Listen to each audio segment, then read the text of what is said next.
The first sound that greets a world when the Tau Empire arrives is not the thunder of bombardment or the iron hymn of orbital fire, but the silence of expectation. There is a pause that falls across a planet like the hush before a storm, as ambassadors in pale armor descend not with chains but with words.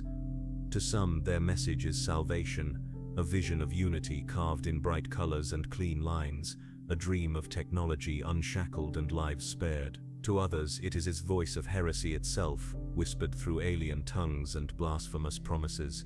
When the Tau extend the offer of the greater good, every soul upon that planet must weigh whether it is a chance at deliverance or the first step into damnation. The people of the Imperium have been raised in a galaxy where every star burns with cruelty, and in that cruelty survival is the only creed. So what truly happens when a world joins the Tau? To answer that is to peel back layers of propaganda, terror, and lived reality, and glimpse the fragile truth hidden beneath banners of fire and scripture. If you are drawn into the mysteries of the 41st millennium, if you wish to walk deeper into the shadowed corridors of lore and witness the choices that shape civilizations, then let this be your path. Support the channel with a like, share this journey with others who seek understanding, and subscribe so that you never miss the next tale carved into the darkness of Warhammer 40K. Together we can endure the silence and face what waits beyond it. The first sign that something unusual had entered orbit was not the rumble of gunships or the screaming sirens of planetary defense. It was the quiet ripple through the astropathic choirs, the faint sense of alien transmissions sliding across the void like whispers beneath the skin.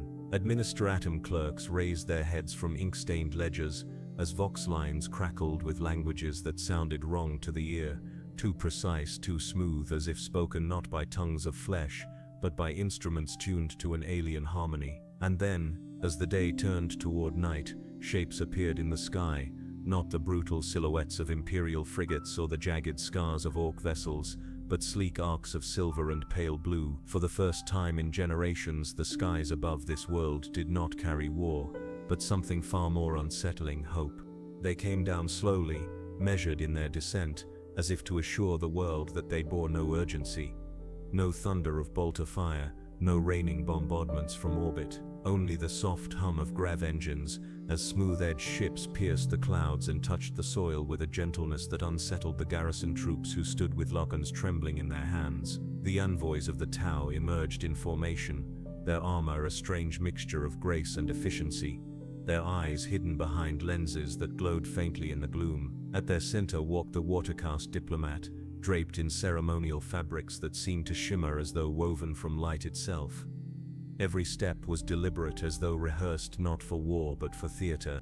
The planetary governor, flanked by a knot of scribes and officers, stepped forward to meet them.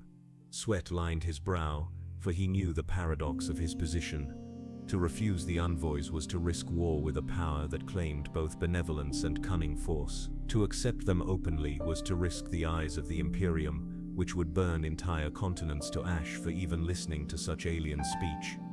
Yet he forced a smile, a politician's mask carved from desperation, and welcomed them into the halls of stone built in honor of terror. The Imperial Aquila glared down from every wall, wings spread in eternal defiance, but its gaze felt weaker beneath the calm words of the watercast. The envoys did not shout, did not threaten, did not carry themselves with the cruel arrogance of Imperial tithe masters. They spoke of unity, of technology shared freely, of food that would not rot, of machines that would ease burdens. They spoke of a life where men and women would no longer toil unto death in manufactorums that swallowed generations. They painted a vision of children learning not the catechisms of fear, but the sciences of progress. Every word was honeyed, yet beneath it pulsed a rhythm of calculation, the steady hand of a species that understood persuasion as keenly as it understood plasma fire. Whispers spread through the gathered attendants. Some felt the pull immediately, a spark of longing kindled in their hearts. To be free of Imperial tithe, to never again watch regiments stripped from their families, to die nameless deaths on distant fronts, was that not a dream worth grasping? Yet others clenched their fists until blood welled from their palms, muttering prayers beneath their breath. To listen to these voices was heresy. To even imagine life beyond the God Emperor's light was to risk damnation. And yet, Here they stood, listening. Outside the palace, in the twisting streets of the hive, word spread faster than any vox line. The Tau had come. The pale strangers who promised something called the greater good. Mothers clutched their children closer. Workers in the forges paused amid the clamor of steel. Priests of the Ministorum raised their voices louder in defiance. It was a moment balanced on a blade edge, where one breath could tip a world toward rebellion or revelation. The envoys knew it. They had seen it on a dozen worlds before, the same storm of fear and yearning. They moved with calm precision, offering not threats, but gifts, crates of foodstuffs drawn from alien harvests, smooth data slates brimming with images of gleaming cities under starlit skies, tools that worked without the stink of promethium.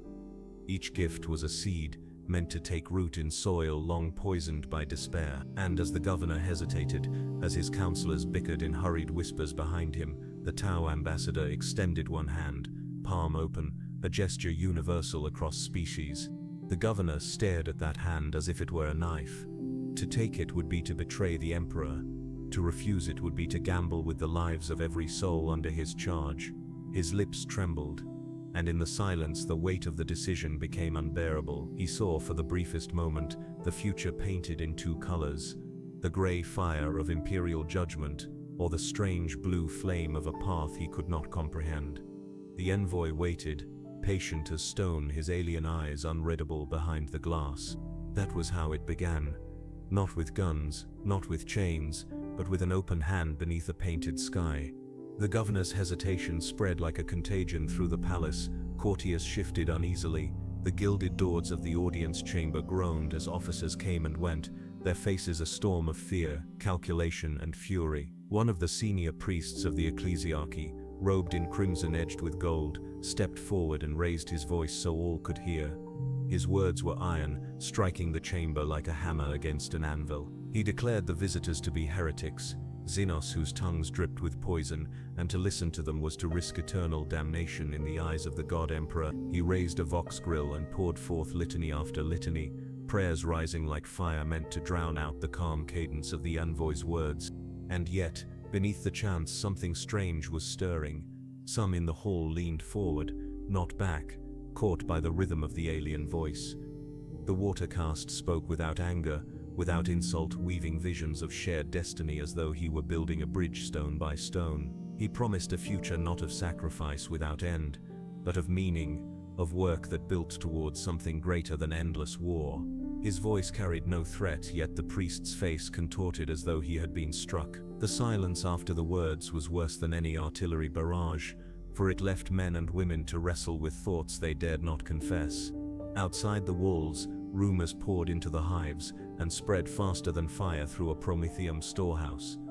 In the underhalls, among the ragged workers who toiled without rest in manufactorums, where the air burned the lungs and the light of day never reached, whispers rose that salvation had come. They said the strangers brought food, machines, perhaps even freedom. Many spat at the very idea, spitting black soot from their throats, cursing the blasphemy that would damn them. Yet hunger gnawed harder than faith. For a man who has seen his children buried beneath ash before their 6th year, a promise of bread can feel holier than scripture. But not all welcomed the whispers.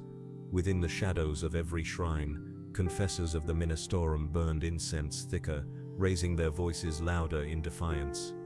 They knew the risk of faltering faith. In the Imperium, belief is the glue that binds the masses together. Without it, entire worlds fall apart. Already, cells of fervent believers began hunting the weak-willed, dragging them before icons of the Emperor, forcing them to kneel and swear loyalty beneath the burning gaze of candles. A city within a city was forming, divided not by walls but by conviction. Some prayed louder, others dreamed deeper, and between the two forces stretched a tension that could not hold. The Tau themselves walked with studied calm, their every movement deliberate. They offered no violence, for they knew their presence alone was a weapon sharper than any blade. Each watercast envoy had been trained for decades in the arts of persuasion, their words refined until they could slip past the barriers of culture and strike directly into the marrow of longing. They spoke of the greater good not as a creed forced upon unwilling ears, but as a tide, an inevitability that carried all before it. And yet, behind their calm eyes, The firecast stood vigilant, silent guardians whose pulse rifles gleamed in the light. Their discipline was absolute, their posture unwavering, a reminder that the open hand could close into a fist at a moment's notice. By the second day of their presence, the world itself seemed to hold its breath. Imperial Guard regiments stationed on the surface were restless, their commanders torn between obedience to the chain of command and the dangerous pragmatism that whispered at the back of their minds. To fire upon emissaries who had not raised a weapon would invite condemnation even within Imperial law, yet to allow their words to spread unchecked was to risk insurrection. Soldiers sharpened bayonets, priests stoked the flames of zealotry, while in the darkened corridors of the Underhive common folk huddled and debated in hushed voices. The Tau, for their part, did not press. They allowed the uncertainty to fester, because they knew that every moment of silence was its own weapon. To leave men and women alone with their thoughts was to force them to reckon with truths long buried. Was loyalty to terror worth the endless hunger, the tithes that stole sons and daughters, the wars that consumed generations like kindling? Was the Emperor, silent upon his throne, truly still watching them, or had they been abandoned to starve in the cold? Such questions had always lurked in hidden corners of thought, forbidden and dangerous, but now they spread like a sickness that could not be contained. On the third night, the governor convened a council in the grand chamber of his palace.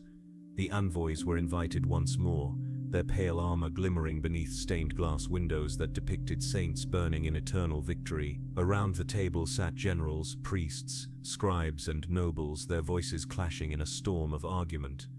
Some demanded the visitors be executed immediately, their corpses displayed as a warning.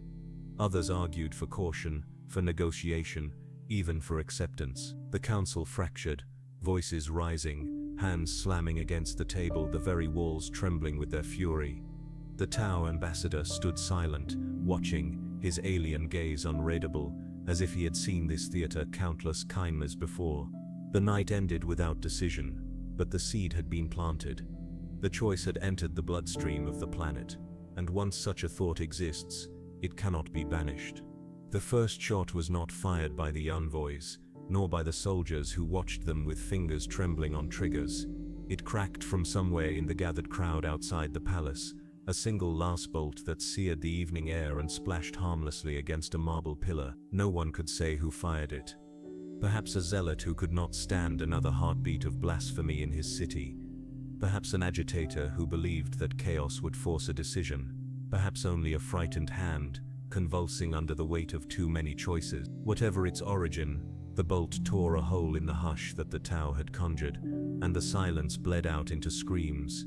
Sirens woke like hungry machines. The firecast stepped forward as one, armor locked, muzzles lowered but unshaking, and the watercast envoy raised both hands, speaking rapidly in a dialect that the Vox scribes would later render as a plea for calm. It barely mattered. Crowds do not hear the language of reason when fear takes the throat. In the lower hive of Gethrum Spire, where the air tasted of metal and the light came filtered through layers of soot-stained gratings, a hab worker named Mara Veln heard the sirens and felt the floor vibrate under the stamp of many boots. She had spent the day at a line press swaging casing for autocannon shells destined for a front she could not pronounce, feeding brass into a hungry machine that bit and hissed and never seemed to tire. She wore the press on her hands like a second skin, bruises, thin burns, lines of pressure where the gloves failed. When the alarm rolled through the ducts, her overseer shouted dismissal out of sequence, and for a long breath no one moved. Then someone laughed too loudly, someone else wept, and the line dissolved into a shuffle of bodies as the shift poured into corridors bright with hazard stencils and the faded ghost of the Imperial Aquila. On the stairwell, landing outside her hab, a confessor of the Ministorum stood with a portable loudhailer clamped to his vox grill, bellowing prayers that rattled the metal rails. He invoked the God Emperor's gaze upon faithless hearts and called for a purge of sedition. A handful of young men knelt around him, heads bowed, hands white-knuckled around cudgels and knives. When Mara paused, the confessor's eyes found her with the speed of a hawk's dive. He thrust a tattered booklet into her hands, pages soft with handling and stained by old candle smoke. "Speak the creed," he commanded, the loudhailer flattening the words into iron. "Prove your loyalty to terror." Mara's mouth was dry. She could still see behind her eyelids the smooth alien crates that had passed through the Hapmart earlier in the day, stacked by strangers with soft voices and guarded by men in unfamiliar uniforms who wore human faces and Tau insignia, a promise made flesh that some called Geviser and others called traitor. She had watched a woman open one crate and find food sealed in vacuum packs, rich with scent and color that felt impossible in a place where meals tasted of recycled oil and old fear. Mara had taken one pack in both hands, and felt for the first time in years something like a future. Now the confessor's book waited between her fingers like a blade. She forced her lips to move. "I am faithful," she said, and the words felt like walking across a cracked bridge. "I serve." The confessor stared, hunting for doubt, then turned away to bellow again at the stairwell, and Mara slipped past the booklet left on the rail like an accusation.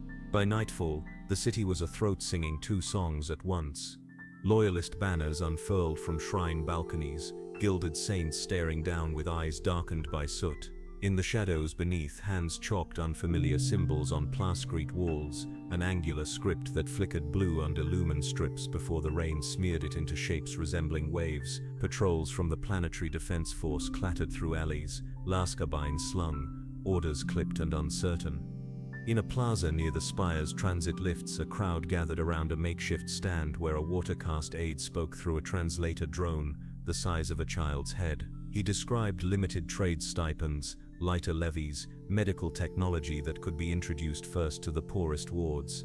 The drone's hum turned each sentence into a ribbon of sound that twisted gently in the air. A woman shouted for proof and medkits appeared from smooth cases. A boy with a ragged cough breathed in clean aerosol and fell quiet, chest loosening. The crowd leaned forward, drawn by the sight of relief that did not arrive wrapped in scripture or flogging. That was when the first real blood spilled. A squad of zealots, faces daubed with ash, burst from a side alley, swinging chains and chanting litanies. They drove at the stand, battering the aide to the ground, kicking the drone into a skid that trailed sparks. The fire-cast sentries on Overwatch did not fire. They dropped instead from a nearby walkway with the precision of falling blades and formed a living wall, pulse rifles angled down, armor bare of ornament. Their leader spoke in a clipped tone that carried oddly well. The zealots hesitated, rage and uncertainty snarling in their eyes. Somewhere behind them, a shot cracked. Not a las bolt this time, but a stub round barked from a handmade pistol. It chewed a spark from a Tau cuirass and flattened harmless. The line of firecast did not return fire. They advanced a pace. The zealots broke like dry wood under a hammer and scattered into the maze. Word of restraint spread with the same speed as rumor, and its effect was worse for the loyalists than any fusillade. Warriors who did not answer violence with violence felt uncanny, as if their stillness hid a doctrine no one could read. In the taverns, carved into the hive's bones, Astra Militarum veterans on temporary rotation put down their cups and argued in harsh whispers about doctrine and honor, about whether these Xenos were baiting them into massacre or simply playing a game that humans did not understand.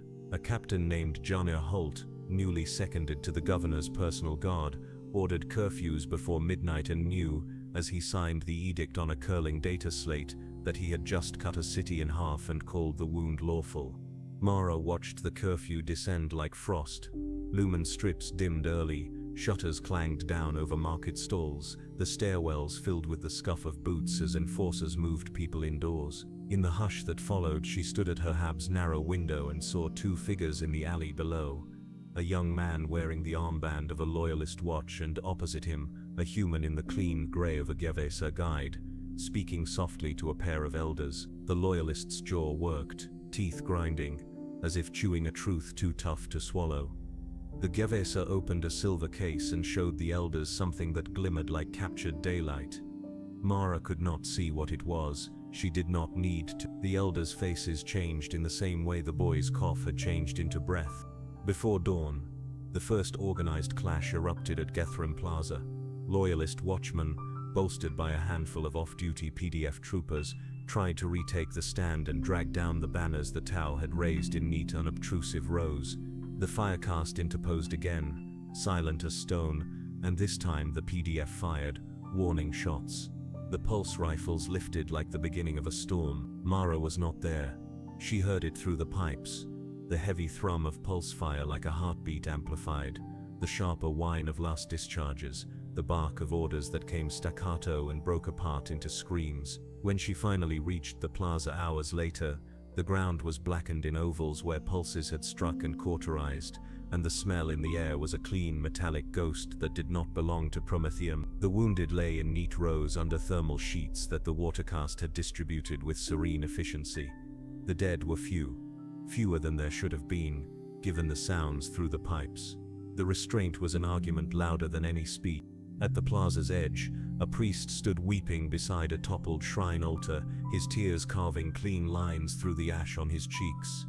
A PDF trooper with a bandaged arm stared at the firecast as if trying to understand a machine with no visible moving parts. Mara found herself face to face with a Gifessa again, a woman with tired eyes and a voice like quiet water. "No one asked you to choose today," the woman said, as if reading the decision struggling in Mara's chest. "But the city will choose, with or without you." She pressed a wafer-thin card into Mara's palm. It held a time, a place, and no words in low Gothic, only sleek lines and a symbol that looked like a path joining many small points. Mara closed her fingers and felt how light it was, how heavy it felt. By evening, both songs of the city had become marches. The governor's curfew hardened into barricades of plasteel and oath.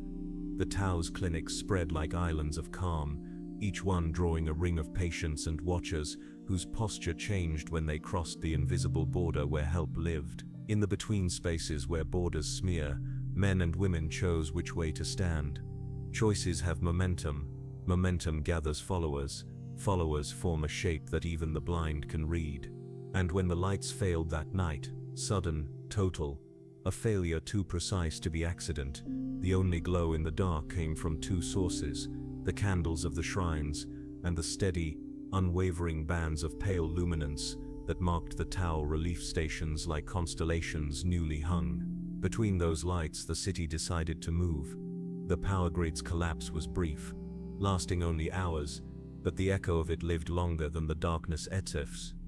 In those hours, the city's skin peeled back, exposing its veins. Every hablock became a fortress or a prison. Some lit candles to saints and prayed louder than they had in years, their voices carrying through stairwells thick with incense and smoke.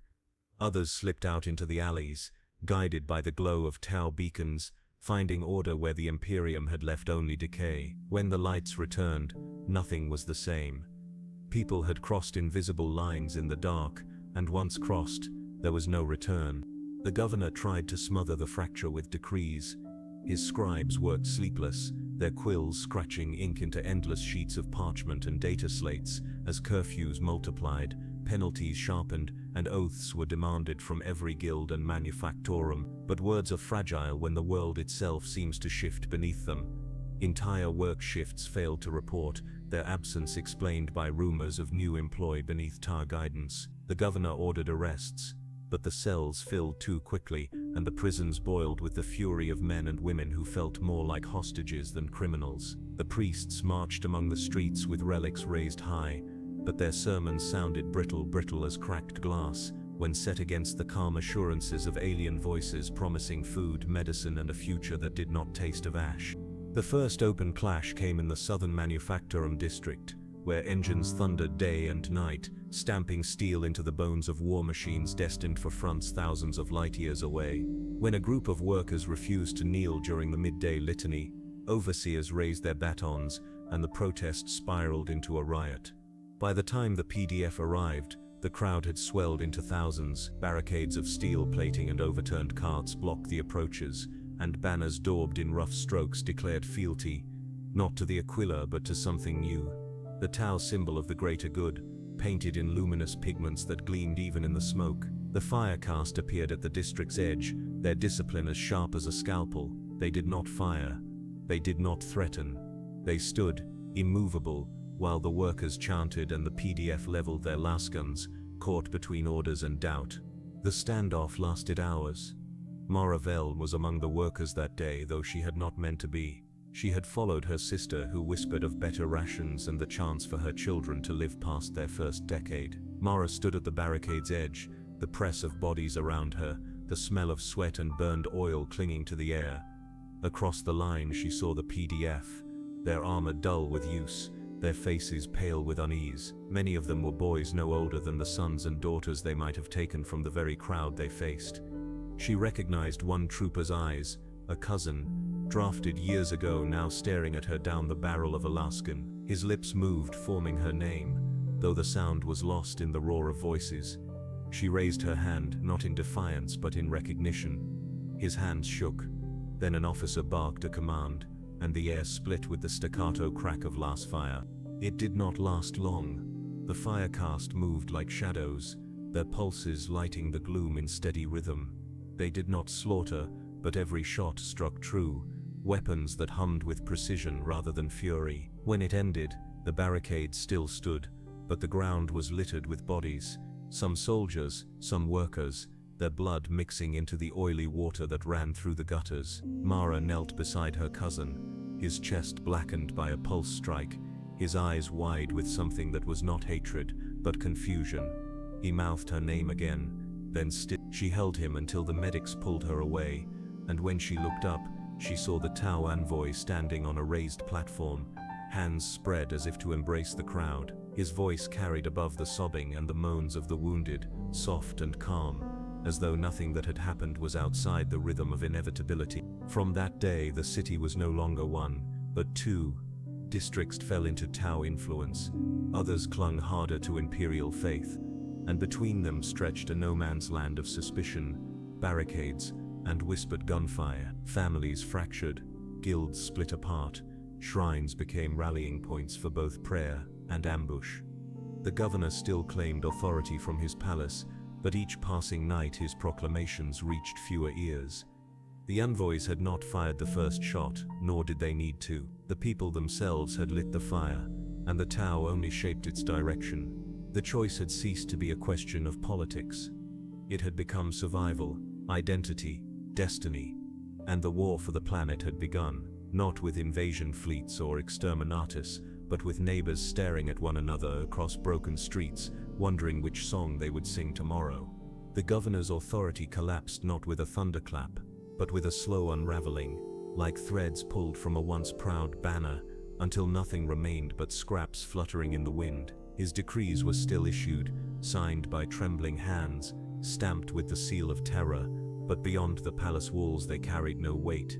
The scribes still copied them by the hundred, priests still thundered them from pulpits, but the crowds no longer listened. In the manufactorums, in the hab blocks, in the choking corridors of the underhive, other voices rose louder, voices that spoke of bread and medicine, of machines that did not consume lives in their making, of a future drawn not in sacrifice but in purpose.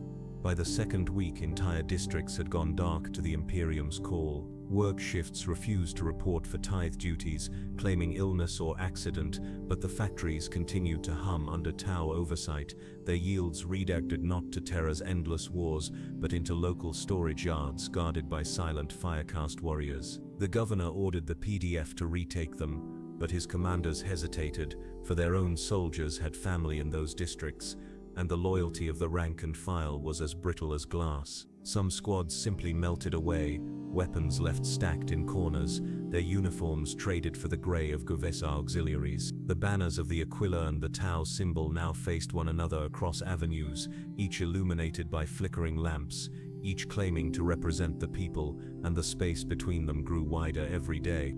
Inside the palace, the governor held council after council, his face sunken, his eyes ringed with shadow. The Ministorum shrieked for purges, demanding that the envoys be executed and their followers burned as an example. The generals muttered of logistics, of dwindling reserves, of troops who would not fire even when ordered. The governor heard it all and saw only the truth that none dared speak. His world was no longer his own. He sat beneath the gaze of the Aquila, carved into the wall above his throne, and for the first time in his life he felt its wings, not as a shield but as a burden pressing down on him. In the silence of his chambers he whispered a prayer not to the emperor but to nothing at all. In the city streets, the fracture became a rhythm of daily life. Patrols clashed at barricades, shrines rang with sermons that painted neighbors as heretics, children carried symbols chalked onto their clothes, identifying which future their parents claimed, markets split in two, imperial rations dwindling while Tau goods flowed into the hands of those willing to listen. In one quarter, incense burned so thick it choked the air, while in another, alien lights glowed cold and steady, casting shadows of order across the walls. To walk from one into the other was to cross a border as sharp as any drawn on a map. For Maraveln, life became a constant negotiation with the shape of her own conscience. She still whispered the Emperor's name when fear woke her in the night, but by day, she followed her sister to Tau stations where food was plentiful, where medics tended wounds without judgment, where children were given books instead of empty catechisms. Each time she stepped into their glow, she felt both lighter and more stained, as though she were betraying something sacred even while saving her own flesh. She told herself she had no choice, that survival was its own creed, but in the silence between words she felt the crack widen in her heart. The Tau pressed no open conquest. They did not need to. Their envoy's calm presence was everywhere. A hand extended, a word spoken gently, a reminder that the greater good was waiting, patient as the tide. It was the Imperium that seemed desperate, ragged, its sermons louder, its punishments harsher, as if volume and bloodshed could rebuild a faith that was already faltering. The contradiction was visible to all. The aliens offered gifts and patience. The Imperium offered threats and famine. Even those who clung to their faith saw it, though they covered their eyes and prayed louder. The moment of fracture came quietly.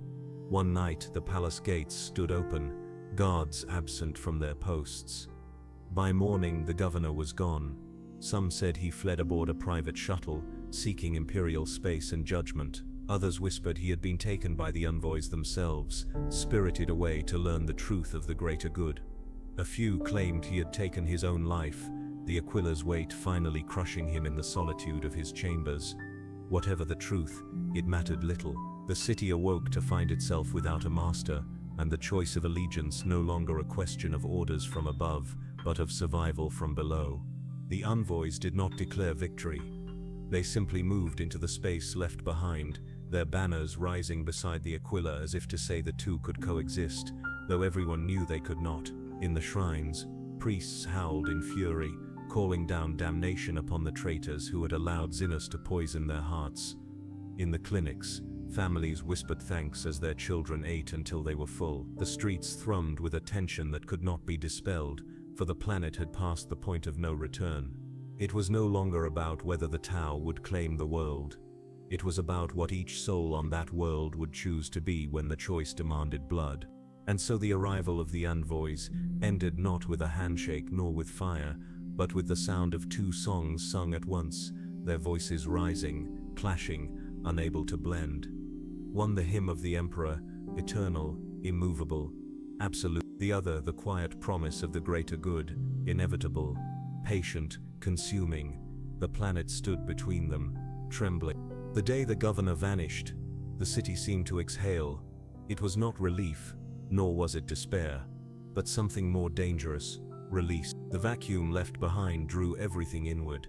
The banners, the sermons, the whispers of the envoys, the clattering boots of the PDF, the steady hum of Tau relief stations. Into that hollow space poured the people themselves, and for the first time in living memory, they realized that their future was not dictated by decrees scratched on parchment from above, but by the decisions they made with their own hands. That knowledge spread like fire, and fire consumed. In the northern hive tiers, where the manufactorum smoke rarely thinned, barricades sprouted overnight, not from orders but from instinct. Families dragged plasteel sheets, overturned trams and chains of rusted girders into the streets, carving their neighborhoods into fortresses. Some raised the Aquila above them, painted in soot and oil on ragged cloth, swearing that they would die before bowing to Zinnos' lies. Others hung banners of white and blue, the stylized symbol of the greater good smeared onto tarpaulins and glowing faintly in the light of stolen lumen coils. The streets between became killing grounds in waiting, where neither symbol dared to tread without challenge. In the hab blocks, choice tore families apart. a son who had grown tired of hunger, whispered that the Tau offered bread. His father struck him with the catechism book, swearing the emperor's name even as his stomach growled. Sisters who once prayed together at the shrine found themselves shouting across the hab floor, one clutching a relic, the other a ration pack sealed with alien glyphs. It was no longer enough to whisper doubt in private corners. Each man and woman was pressed to declare, to mark themselves, to stand where all could see. In such times, neutrality was a ghost. Mara Veln felt the choice most keenly in her bones. She still lit the candle in her window each evening, the small flame meant to honor the emperor, but each night her sister arrived with food that filled the room with scents their habit had never known. Her niece, pale and coughing for years, began to breathe clearly after one visit to the Tau's med station. Mara's heart ached at the sight, a joy sharpened by guilt. The shrine priests came knocking soon after, demanding to know where her family had found such relief, their eyes hollow with both suspicion and hunger. Mara lied. She said nothing. But silence is also a choice, and the priests knew it.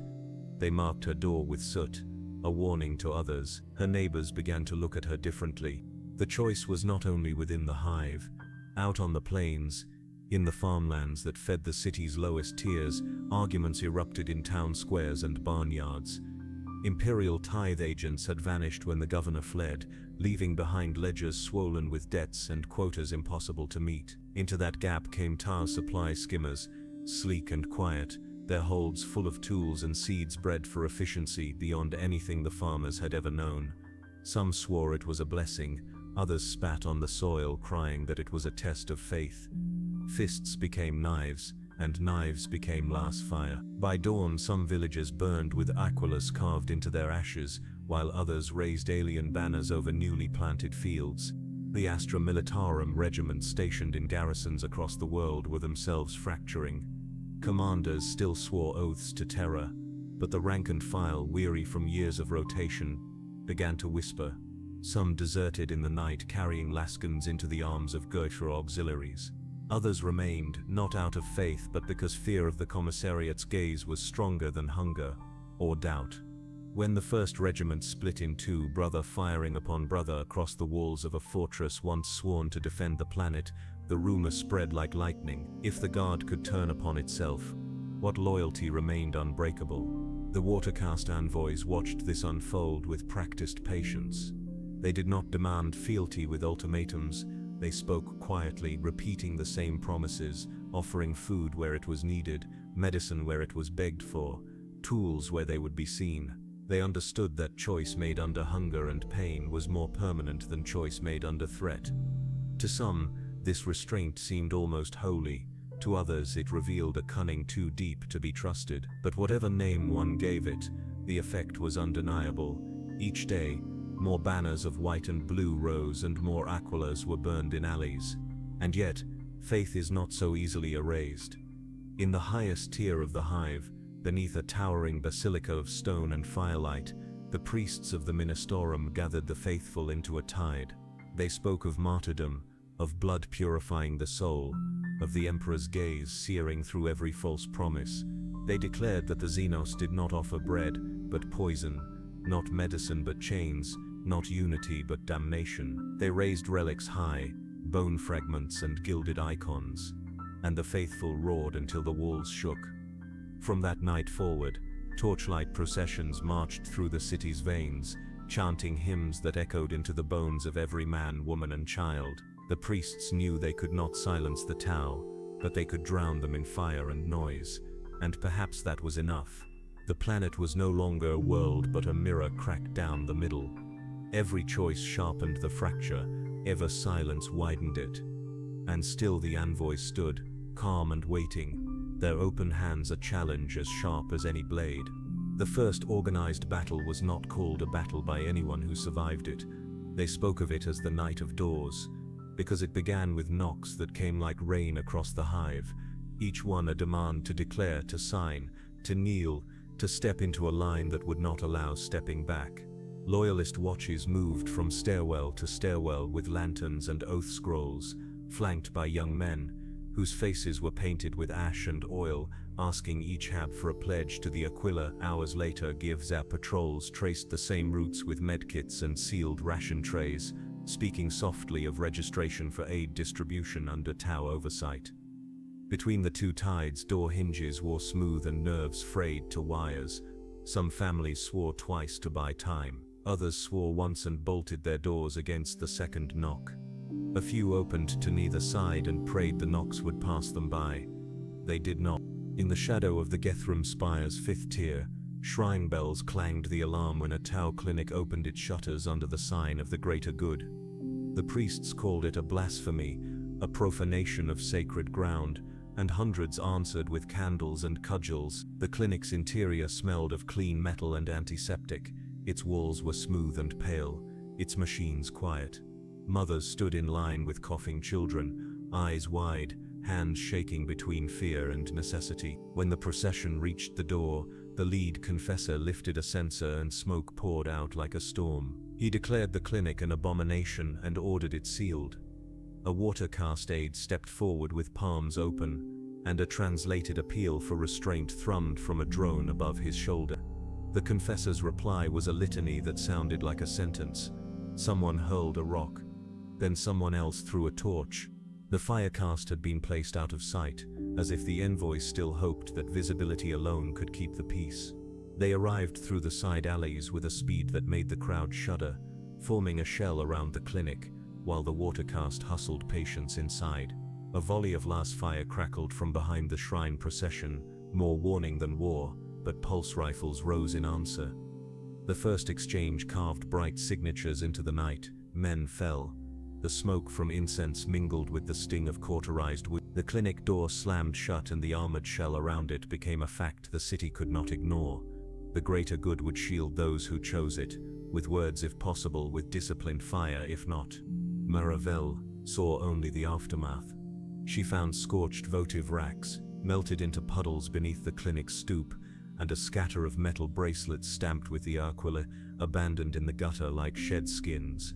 A young Givisa medic sat on the curb with blood drying on his cheek, head tilted back against the wall as if listening for a voice that would not return. When Mara knelt to offer water, he accepted it without pride, and said he had spent half the night pulling people from underfoot, loyalist and not. He asked her if the shrine would accept bandages for the wounded there. She did not know, but she carried the bundles anyway, crossing through alleys where graffiti argued in silence, one symbol a pair of wings, the other a path of joined circles. On the third day after the night of doors, Captain Jania Holt cantered an armored carrier through the market quarter under a white pennant that meant negotiation. He had commanded PDF troopers long enough to know that a straight fight would only split his company into splinters, and he wanted a corridor, a narrow ribbon of neutral ground between shrine and clinic, where wounded could be moved and food could be carried without a firefight at every corner. He found a watercast negotiator waiting with 2 escorts and a slate of measured proposals, a time window for ambulances, a halt to patrols along a defined route, a shared log of civilian casualties. It was the sort of arrangement Holt had brokered before in gutter wars that no history would name. It might have worked. It did not. A vox howl tore the air. Through the static came a message that hit like cold iron, a transmission intercepted from orbit, a warning that an Imperial relief force might be inbound, that astropathic choirs had whispered of attention turning this way, that the eyes of terror might soon look upon this world. The rumor moved faster than the pennant's promise. Loyalist sharpshooters took positions, ones that endurance for one more day would bring salvation with it. Tau pickets tightened, aware that Imperial reinforcements would turn restraint into liability. Holt saw the corridor collapse before it was born, a line erased by information alone. What followed were days that tasted of metal and nights that smelled of wet stone after pulse fire boiled the fog. Neighborhood by neighborhood, the city taught itself to fight its reflection. Shrine bells became fire alarms. Clinic beacons mapped safe routes through streets that were safe for an hour. And then not. The planet's air changed, less of incense, more of ozone. Children learned to distinguish the snap of a last discharge from the low thrum of a pulse rifle the way they once learned their letters. In the manufactorum districts, workers flipped assembly lines to produce spare housings for Tau power cells. from scrap templates shared on smuggled data slates. In loyalist yards, armor was hammered from boilerplating under the eyes of priests, who blessed each rivet with a prayer. Both sides built. Both sides bled. Mara's niece, breathing easier since the med station, drew pictures on the hab wall with chalk nubs scavenged from schoolrooms that no longer opened. In one picture, the Aquila spread its wings over a city of spires. In another, the circled path of the greater good arced above fields full of grain heads heavier than any she had ever seen. Between the two, she drew a narrow bridge and colored it gray. Mara stared at that strip of chalk as if it were a prophecy she could not read. When a neighbor pounded on her door to demand attendance at a loyalist rally, she went. When a Govesa courier slid a card beneath her door with a time and place for a food handout, she went there too. Choice became motion, constant and contradictory. Each step earned a new stare.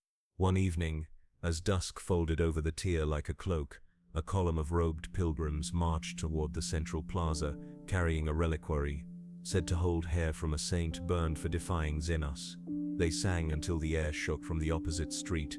A file of firecast moved to redirect them toward a route that would not cut through the clinic zone. Neither slowed. Mara stood on a balcony with 100 others and felt the city hold its breath again, the same breath it had held when the envoys skimmers first pierced the clouds. Somewhere above the plaza, a drone's translator hummed to life. Somewhere nearer, a priest's voice rose to a pitch that was almost a scream. The two lines met beneath a statue of the emperor that had lost its right hand to an artillery strike decades before. The pilgrims stopped because the firecast stopped.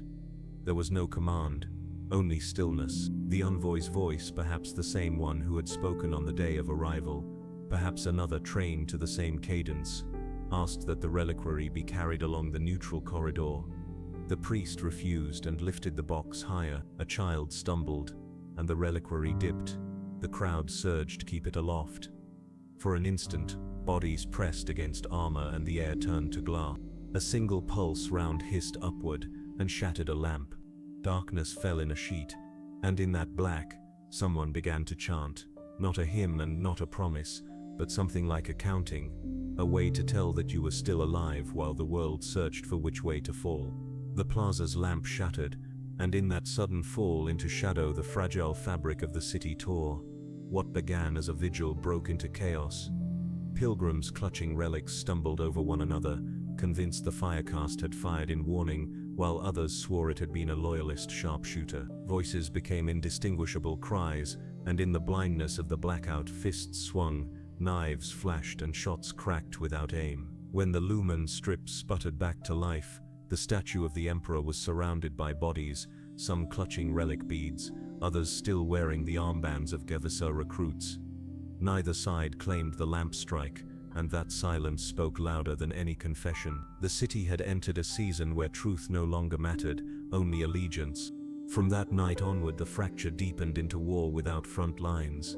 Shrines transformed into armories, their pews dismantled for barricades, their reliquaries locked away under guard. Clinics that once glowed with soft alien light became strongpoints, guarded by disciplined firecast sentries who rationed their fire but never lowered their rifles. Markets split in two, one side trading incense, saints' medals and tithes of labor, the other exchanging grain sacks stamped with Tau sigils and cartridges of pale energy cells. The city was no longer a single organism. It was two bodies conjoined at the spine, writhing against each other, neither able to live while the other drew breath. Mara Velm walked that spine every day. At dawn she carried her niece to the Tau med station, where alien scanners hummed and Gefeza nurses recorded her name in slates marked with the symbol of the greater good. At dusk she lit her candle in the window, shielding the flame from the drafts, whispering the emperor's name with lips that felt cracked by contradiction. Her neighbors watched her with narrowed eyes, some nodding approval at her loyalty, others whispering that she was already halfway gone. She felt like a reed bent between two rivers, pulled in both directions until the fibers creaked. The loyalists struck first in organized force. A procession of priests led 1,000 faithful into the Manufactorum district, where a Tau supply depot had been established. They carried relics at their head, a golden reliquary cradled in the arms of a boy no older than 12. And they sang hymns so loud the air seemed to shake. Behind them marched zealots with chains, cudgels and stolen lazarns, their faces painted in silver. The depot itself was modest, guarded by a cadre of firecast and a scattering of Guves auxiliaries. They held their ground as the hymns grew louder, waiting until the first shots lanced from the crowd. The response was swift, precise, and merciless. Pulse fire cut through the zealots, dropping bodies in clean arcs, the smell of scorched flesh smothering the incense. The boy carrying the reliquary stumbled, fell, and the relic shattered against the stone. A silence fell, heavier than the hymns had been, as shards of gold scattered across the blood-stained ground. The priests screamed damnation, but their voices cracked, and their followers began to break apart. The firecast held their line without pursuit. They did not slaughter the survivor, they simply let them retreat, the image of the broken relic seared into memory. That moment became story, retold in shrines as proof of martyrdom, retold in clinics as proof of Tau restraint. Each retelling hardened the choice, carved deeper into the city's bones: the Aquila or the greater good, the emperor or the envoys. There was no longer space for both. Out in the countryside, the same choice burned across villages. In one settlement, farmers gathered in the square, debating whether to accept Tau tools that doubled their harvest. By dusk, half had accepted, and the other half had set their barns alight, declaring that better ashes than alien bread.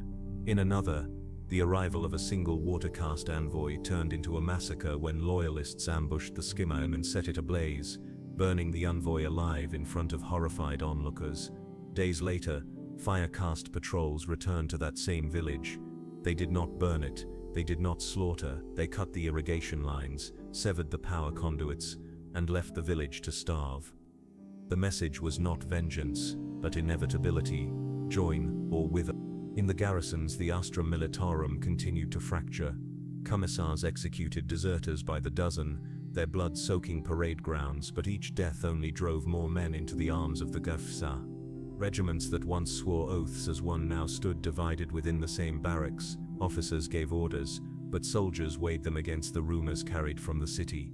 Some obeyed, some turned their rifles upon their own commanders. In the void above, the Tau fleet hung silent, patient, as though waiting for the planet to collapse from within before ever committing firepower. And through it all, the people endured the daily demand. Choose. It was carved into doors, whispered through walls, painted on alleys, shouted in markets. No one could remain untouched. A world had become a crucible, and its people the ore within, burning until only allegiance remained.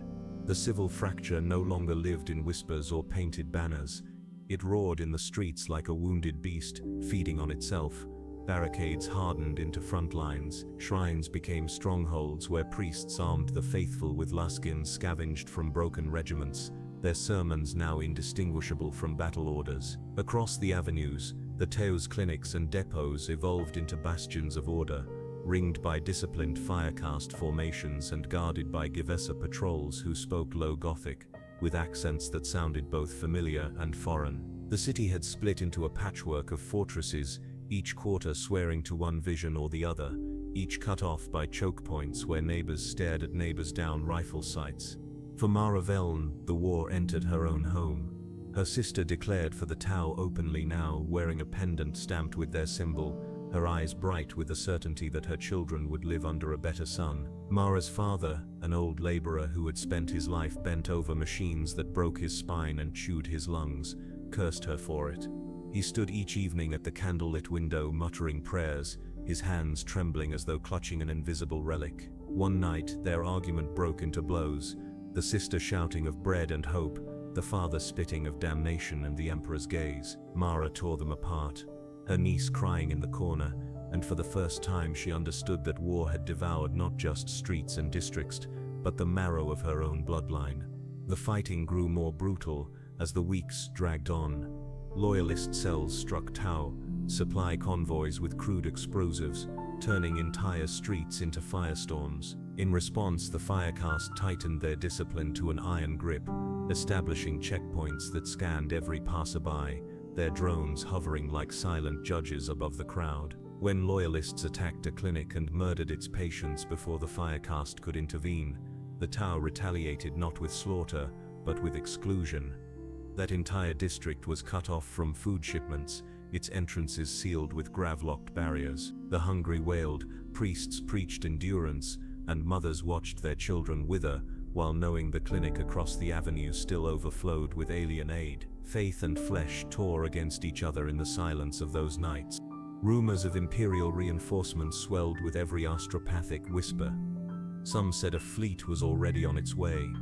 Others claimed that the Emperor himself had turned his gaze toward the planet, ready to punish the heresy festering below. The priests used the rumors as weapons, promising that every day of hunger was a sacrifice that would draw the Imperium's wrath upon the alien interlopers. But the days became weeks and the sky remained unchanged. The Tau ships still gleamed above the clouds, silent and patient, waiting like vultures that knew the body would collapse without their claws. Hope curdled into doubt and doubt into rage. Mara found herself pulled to both sides in equal measure. At dawn she queued at the med stations with her niece, whose cough had all but vanished under Tau treatment. At night she joined her father at the shrine, kneeling before a cracked statue of the Emperor, whispering prayers she was no longer sure she meant. She thought she could live in the in-between, but the war did not allow it. One evening, Guvisa patrols swept her district demanding names for ration registration.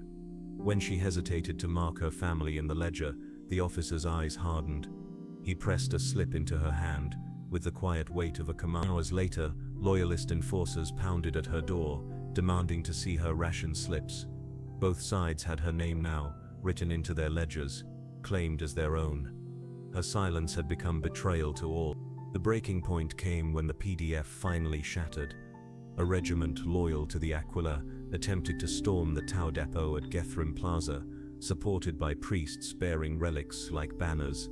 The Firecast answered with a wall of disciplined pulse fire that carved holes through charging lines. The Guves held the flanks, their rifles steady, their voices crying orders in both Gothic and the clipped tones of the Tau tongue. Mara watched from a balcony as men she had known since childhood fell on both sides, their blood pooling together until the ground itself seemed to mock the divide. The relic bearer, a priest she had once confessed to, collapsed beneath a searing blue bolt, his bones glowing through his skin before he crumbled into ash. The crowd screamed, half in fury, half in awe. For a heartbeat, Mara felt as if the Emperor and the greater good had met in the air above the plaza and torn each other apart. By the next dawn, no one spoke of neutrality anymore. Doors bore the mark of either the Aquila or the Tau, and houses without markings were burned in the night. Those who tried to hide in the grey were dragged into the streets, accused by both sides, beaten until their screams drowned in smoke. Mara knew her turn would come soon. Her candle still burned each evening, her ration slip still carried the Tau seal. 2 songs, 2 loyalties, tearing her apart. And above it all, the envoys still spoke in calm voices, promising the inevitability of the greater good, while the priests shouted of vengeance and redemption. But for the people like Mara, the choice had already narrowed into something crueler. Which side would she die with, and which side would her family live under? The city burned with 2 flames. From the towers of the hive's upper spires, torchlight processions wound downward like veins of molten metal, the faithful chanting hymns until their throats cracked. From the lower tiers, the pale glow of Tau beacons radiated outward, steady and unblinking, like stars that had descended into the streets. Between these 2 lights stretched darkness, and in that darkness, men and women died without names, their bodies swallowed by alleys where no one dared linger. The war for the planet was no longer waged in isolated clashes, but in the rhythm of daily life itself. It began to feel less like choice and more like gravity. Every step, every word, every glance marked allegiance. A merchant who sold candles to the faithful by day, smuggled Tau rations by night. A mother who prayed with her children in the shrine, found herself clutching a medkit stamped with alien glyphs when fever struck. Hypocrisy became survival, but survival had a cost, and that cost was trust. Neighbors who had known one another for decades now kept their doors barred, afraid that a single confession or a stray rumor would draw zealots to burn them out or Gethes to drag them into ration camps. The turning point arrived in the form of fire. Loyalist zealots stormed a Tau depot on the southern simmer of the city, and though they were cut down, they managed to ignite the supplies stored within. The blaze climbed into the night sky, a tower of smoke and sparks that painted the hive like a funeral pyre. For a moment, the loyalists rejoiced, swearing that the Emperor had answered their faith. But when the smoke cleared, the fire caste returned, not with vengeance but with efficiency. Convoys of skimmers poured into the district, unloading fresh crates of supplies. Within hours, the depot stood replenished, as if the fire had never touched it. The message was clear: the Tau could not be broken by desperation. The greater good was inexhaustible, while the Emperor remained silent. That sight broke more hearts than any sermon ever could. And yet, faith persisted. Priests held vigils in the ruins, declaring that every death, every hunger pang, every sacrifice was proof of the Emperor's gaze. They promised that an imperial fleet was near, its guns already primed to cleanse the Xenos from the heavens. But as days became weeks and the skies remained unchanged, their words curdled into fever. Sermons grew louder, harsher, demanding not patience but martyrdom. Men were urged to hurl themselves against pulse fire lines, not to win, but to bleed enough to stain the ground with holy proof. Families were torn apart as zeal demanded sacrifice, and the shrines became altars not of hope, but of slaughter. Maravel found herself at the center of the storm when her district was seized for cleansing. Loyalist enforcers stormed the hab blocks, dragging families into the streets, forcing them to kneel before the Aquila and renounce the Tau. When Mara hesitated, clutching her niece to her chest, one of the zealots raised his lasgun. The choice, once a torment of the heart, had sharpened into the muzzle of a weapon. In that moment, a Guyevesa patrol broke through the barricade, pulse rifles hissing in disciplined volleys. The zealots scattered, leaving the cobblestones slick with blood. A water-caste aide approached Mara, his pale armor gleaming even in the smoke, and extended his hand. The gesture was the same as the first envoys weeks before, unchanged, patient, inevitable. This time, Mara took it. Her choice was not unique. In district after district, the same moment played out.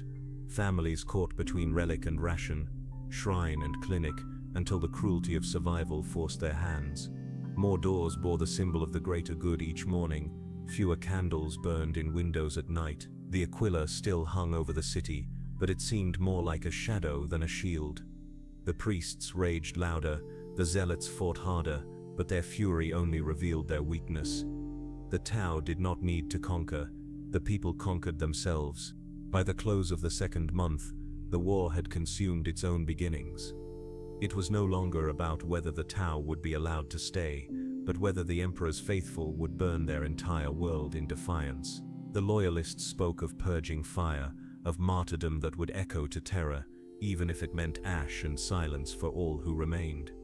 The Tau, calm as stone, spoke of rebuilding, of a new dawn even as their rifles cut down those who resisted. And the ordinary people, mothers, laborers, soldiers, stood at the heart of it all, knowing that the choice had been forced upon them long before they ever truly understood it. Mara lit her candle one last time, staring at the small flame as it flickered against the soot-stained glass. She thought of her father who had vanished into the shrine ranks weeks ago, and of her sister who now wore a Gevza uniform with pride. The flame guttered, then died, smoke curling upward into the darkness. She did not light another. The choice of the people had been made, though not with joy, not with certainty. It had been made with blood, with fire, with hunger. And as the city settled into the uneasy rhythm of its new allegiance, the machinery of change began to grind into motion, slow and inexorable. What began with words and banners had now become something greater. The world itself was being remade, and the gears of assimilation were already turning. Morning no longer began with the bell of the shrine. It began with the chime of a scheduler drone, gliding past the habro, projecting a soft tone that entered windows like dew. A second tone followed, higher and colder, marking the opening of ration lanes and the start of shift allotments. In the weeks since the city bent, the chaos of banners and barricades had been gathered, pressed and shaped into something the envoys called order. It felt less like a new dawn and more like a mold closing around soft metal. The streets remembered the fighting in their scorched seams, but over those seams now rolled skimmers bearing crates stamped with the symbol of the greater good, escorted by fire-caste troopers whose restraint had hardened into routine. What had begun with persuasion settled into procedure. Maraveln woke to the second chime and tied her hair back with the practiced hands of someone who had spent a lifetime measuring days against machines. Her niece slept without coughing for the first time in years, cheeks warm with ordinary health, and Mara stood watching her for a heartbeat, the way a pilgrim might watch a relic, unsure whether to touch it or kneel. Then the drone chimed again, and the moment fled. The corridor outside was crowded but quiet. People lined up before a portable console tended by a Geovaz, a clerk, who wore the same grey as the day the envoys arrived, but now his voice carried the clipped cadence of a system that would not bend for anyone. Each citizen pressed a thumb to a reader and received a thin strip of plastic etched with hexed glyphs and a name in Low Gothic: identification, work tier, med priority. The clerk called the process harmonization. It sounded gentle. It felt irreversible. At the plaza where banners once faced one another across scorched stone, a screen as tall as the hab fronts unfolded like a flower of glass. It played a loop of pale cities and wide fields, the kind of images Mara had seen only in story slates from before the wars ate everything. A watercast narrator spoke in careful Gothic of shared effort and mutual uplift. A second voice, mechanical and smooth, repeated each line in the Tau tongue. Between the images flashed short lessons, phrases translated, gestures demonstrated, warnings illustrated by simple, unblinking diagrams. A line of children stood before a teacher who had once kept arithmetic in a chalk-dusted room. Today she distributed slim tablets keyed to the same screen, and the children repeated syllables that tasted like clean water. Some parents watched with relief, as if each vowel were a rung on a ladder out of hunger. Others watched with stiff backs, as if each consonant scraped against bone. Manufactorums roared again, not to feed a distant war, but to retool the city itself.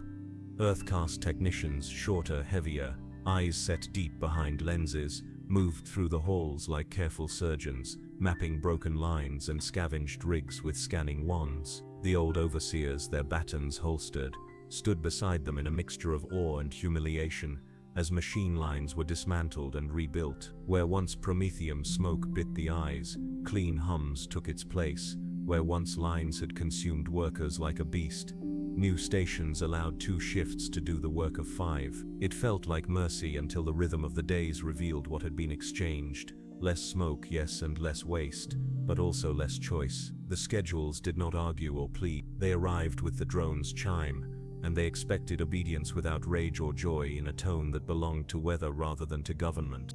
The shrines did not fall silent. They changed shape.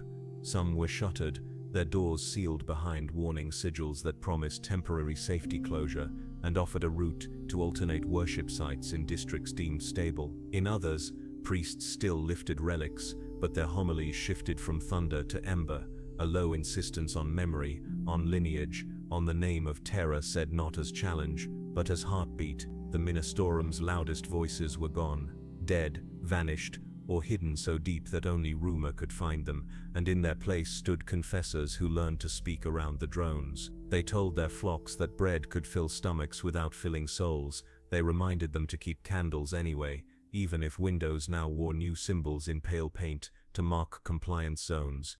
The first great promise unfolded with parade precision: universal clinics, triage by need not by oath. Mara felt the truth of that promise in the way her niece's name rose to the top of a slate because her lungs had been scored by years of smoke. She felt its shadow too when her father arrived at a clinic with pain burning a line behind his ribs and waited 3 days because his age and work tier did not outvote cleaner metrics. The watercast liaison apologized with genuine softness she could not hate. A firecast trooper opened a lane without looking at faces. A drone recorded the queue from above like a mathematician noting a sum.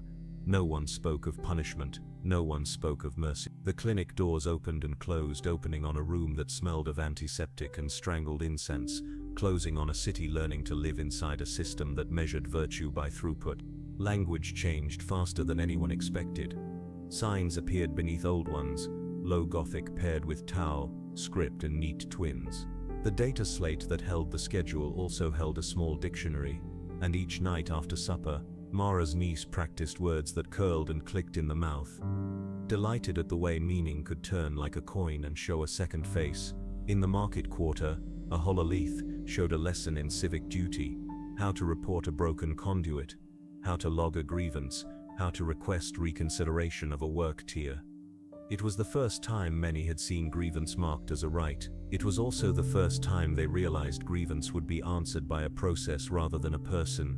There were ceremonies to bind all this to feeling. The envoys staged them with tact that made suspicion seem petty. A memorial for those who had died. No colors, no sides. Names read in alternating tongues while the screen above rolled quietly through a sky of soft blue. A dedication at the largest manufactorum.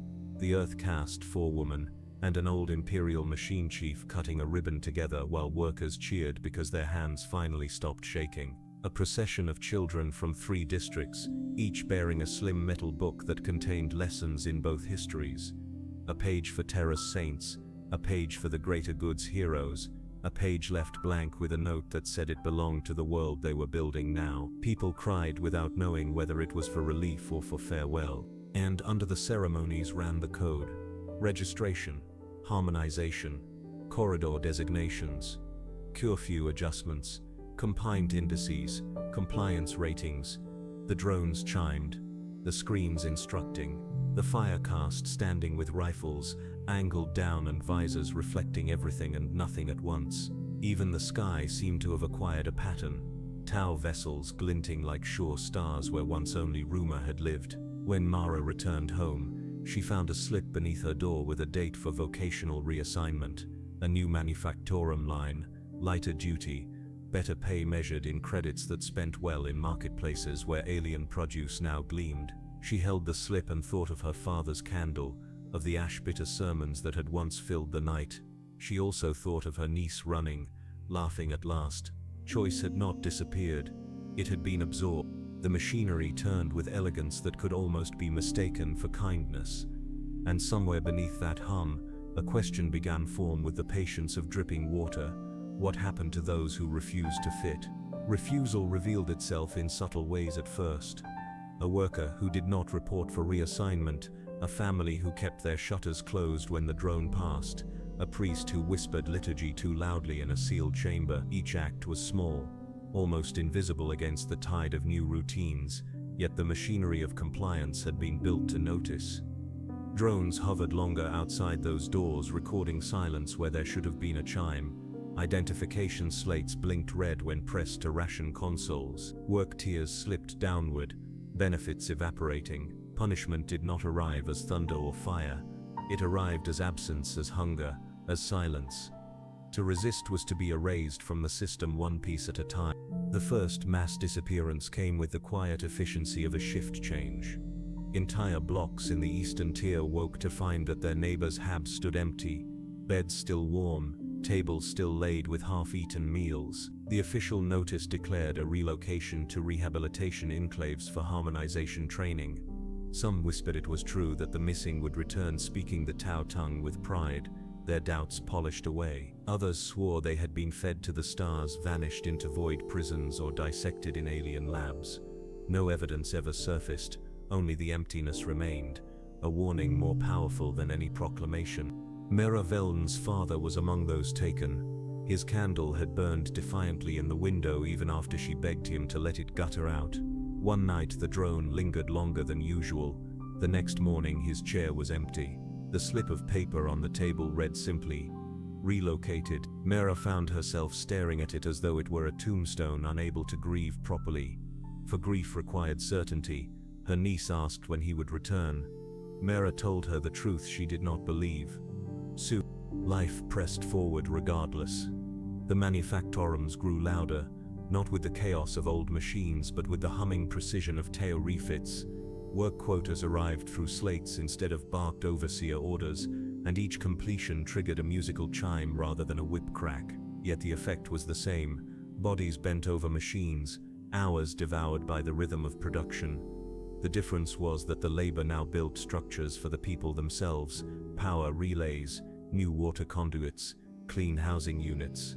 Many embraced it as progress, but for those who still held to the Aquila, every rivet driven into alien designs was another nail in the coffin of their world. Resistance adapted. The shrines that survived became seeds of rebellion, cells hidden beneath incense smoke and tattered icons. Priests spoke more carefully now, their litanies woven with code phrases, their blessings doubling as orders. Weapons caches grew in forgotten crypts, blades smuggled in beneath funeral offerings. Loyalists painted the Aquila in soot where drones could not see, messages left for the faithful like echoes of defiance. They could not stop the machinery, but they could remind each other that it was still an intrusion, still alien, still temporary if only faith endured. The Tau answered not with fire, but with patience sharpened into steel. They staged forums where grievances could be aired, and they listened with faces unreadable behind lenses. Some complaints they answered, repairing a cracked water pipe, replacing failing lumen strips, easing quotas. Others they noted and ignored. Over time, the people learned which petitions drew results, and which were left to wither. Even dissent was absorbed, folded into the system like iron hammered into a wheel. The Firecast remained the silent reminder behind it all, their pulse rifles gleaming, their stances never relaxing. They were not needed often, their presence was enough. For Mara, compliance became less a choice than a gravity she could not escape. Her ration card fed her niece, her work assignment kept her alive, her silence kept her unnoticed. Yet every night she dreamed of her father's candle, the flame burning stubborn against the dark. She began to wonder whether survival was worth the slow erasure of everything that flame had once meant. And then the rumors began again, murmured in corners, whispered in the breathless hours before curfew, that the Inquisition had learned of the planet's defection, that agents already walked the shadows, cloaked in hoods, eyes burning with the Emperor's wrath. Some swore they had seen black ships on the horizon, others that they had found coded messages hidden in shrine hymnals. Whether true or not, the effect was the same. Fear, long smothered by the machinery's hum, flared to life again. The system could provide food, work, medicine, even a vision of a future, but it could not erase the shadow of the Emperor. That shadow began to stir in the hearts of the faithful, even as the greater good wrapped its grip tighter around the planet's throat. The machine did not falter when whispers of rebellion surfaced. It absorbed them, the way a river absorbs stones cast into its current. The drones still hummed through the streets, the ration lines still opened on the hour, manufacturums still pulsed with work. The Tau had long ago learned that resistance need not be crushed to be conquered. It could be drowned beneath routine, its fury sapped by schedules and quotas until even defiance became another rhythm to manage. But beneath the surface the whispers grew teeth. The remnants of the ecclesiarchy, stripped of their grand cathedrals, learned to survive in fragments. A candle lit in the wrong stairwell at the wrong hour became a rallying point. A hymn sung too softly for drones to catch became a signal. In one sector, loyalists distributed prayer scrolls that were blank to the eye until flame revealed words scrawled in hidden ink, promises that the Inquisition knew, that terror remembered, that vengeance was coming. For every scroll, 3 men vanished, taken into harmonization enclaves. Still the scrolls spread. The Tau understood, perhaps better than the Imperium ever had, that symbols matter, so they answered with symbols of their own. A monument rose at the plaza where the first clashes had broken, a tall spire of pale alloy, its sides engraved with both Low Gothic and Tau script, bearing the names of every civilian who had died during the conflict. Loyalists called it a blasphemy, a counterfeit memorial meant to erase true martyrdom. Yet families of the dead came anyway, laying flowers, touching names, finding in the alien spire a kind of peace the shrine bells had never given. The machine knew how to speak to grief, and grief was the most common tongue of the Imperium. Mara Vell visited the spire once, her niece tugging at her hand. She found her father's name there, etched cleanly among hundreds of others. She wept, though she hated herself for it. The priests had warned that such tears were betrayal, that to mourn beneath alien alloy was to give her soul away. But the stone was cold beneath her palm, and in its cold she felt something like truth. Her father was gone, not to Teda, not to the stars, but here, in letters that anyone could read. Her niece smiled at the flowers gathered at the base. Mara said nothing. Compliance deepened. The ration slips became digital, coded into wristbands that pulsed faintly with blue light. Work assignments adjusted automatically, the slate of a Gevesa overseer syncing seamlessly with the drone that tallied each shift. The shrines that remained open were fitted with monitoring nodes for safety, and priests found their homilies interrupted by calm watercast reminders projected above their pulpits. Remember, unity strengthens all. Even faith was measured now, its volume modulated by machines that never grew tired. The loyalists adapted with desperation. Small cells staged sabotage in manufactorums, disrupting conveyor lines or planting crude explosives.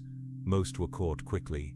The Tau were not omniscient, but their patience was infinite. Those taken alive were not executed in the streets as the Imperium would have done. Instead, they were paraded through compliance forums, their confessions broadcast on screens, their faces pale and eyes hollow. They spoke of errors, of misguided loyalty, of their renewed commitment to the greater good. Loyalists whispered that these confessions were coerced, that their tongues had been reshaped by alien machines. Perhaps it was true, perhaps it was worse, they might have been genuine. And always, the rumors of imperial return grew louder. The Inquisition's shadow loomed like a storm cloud no one could see. Some said assassins had already struck in the upper spires, cutting down a Tau Liaozun in silence. Others claimed that black ships had been sighted above the atmosphere, only to vanish when the fleet adjusted its orbits. The priests swore vengeance was certain, the envoys swore the Emperor's silence was proof of abandonment. The people lived between two certainties, neither visible, both unbearable. One night, Mara found herself summoned to a compliance forum. Her name had been flagged for pattern inconsistency, too many shrine visits, too many ration pickups, too much hesitation in her work reports. She sat in a hall of alloy benches, hundreds of others around her, all faces lined with fear. At the front stood a watercast envoy, flanked by firecast guards, their rifles angled down. The envoy's voice was calm, almost gentle, as he spoke of loyalty, of belonging, of the greater good as a family that required trust.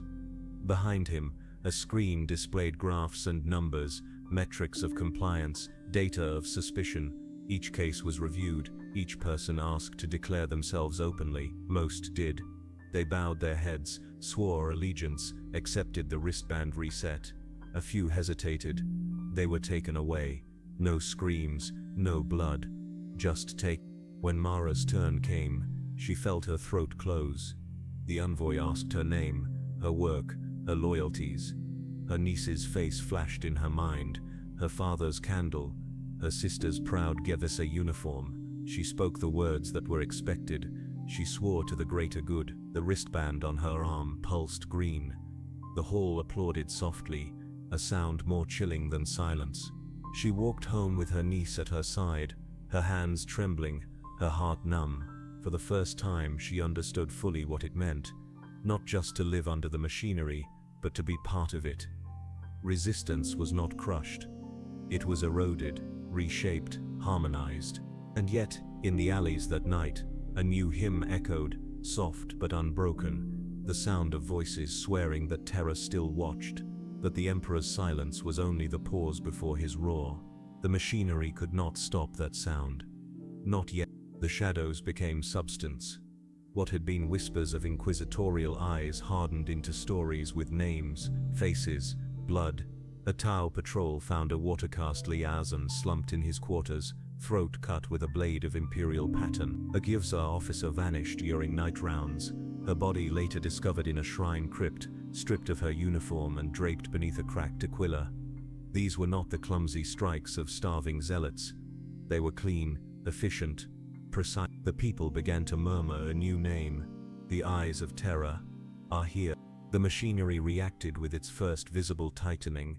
Until now, its strength had been patience, eroding dissent by silence, by absence. Now it revealed the steel beneath. Checkpoints multiplied. Wristbands that once pulsed blue now flashed red if a citizen strayed from their assigned district. Drones hovered longer, their lenses bright as watchful eyes. Forums grew less forgiving. Hesitation was no longer answered with reassignment, but with removal, swift and silent. The word relocation carried a sharper edge, and though no public executions occurred, the absences multiplied. Mara Velen felt the change in her bones. The drone that once chimed softly at her window now paused long enough to make her sweat.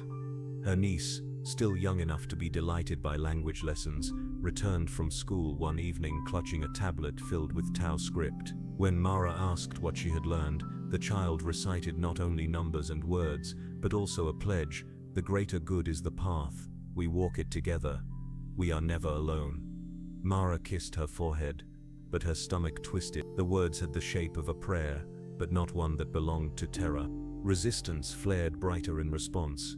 Shrines became arsenals again, their relics hidden behind weapon caches. Loyalists launched a bombing in the Manufactorum district, shattering a conveyor line and killing a dozen Earthcast engineers. For the first time, the Firecast struck back not with restraint but with fire. They stormed the district with precision sweeps, pulse rifles hissing, drones buzzing like swarms of hornets. Streets were cleared block by block, citizens herded into squares, every wristband scanned, every face recorded. Those flagged for patterns of suspicion were marched away. By dawn, the district was silent, its shrines shuttered, its walls scraped clean of Aquila graffiti. The people spoke of it as the Night of Ashes.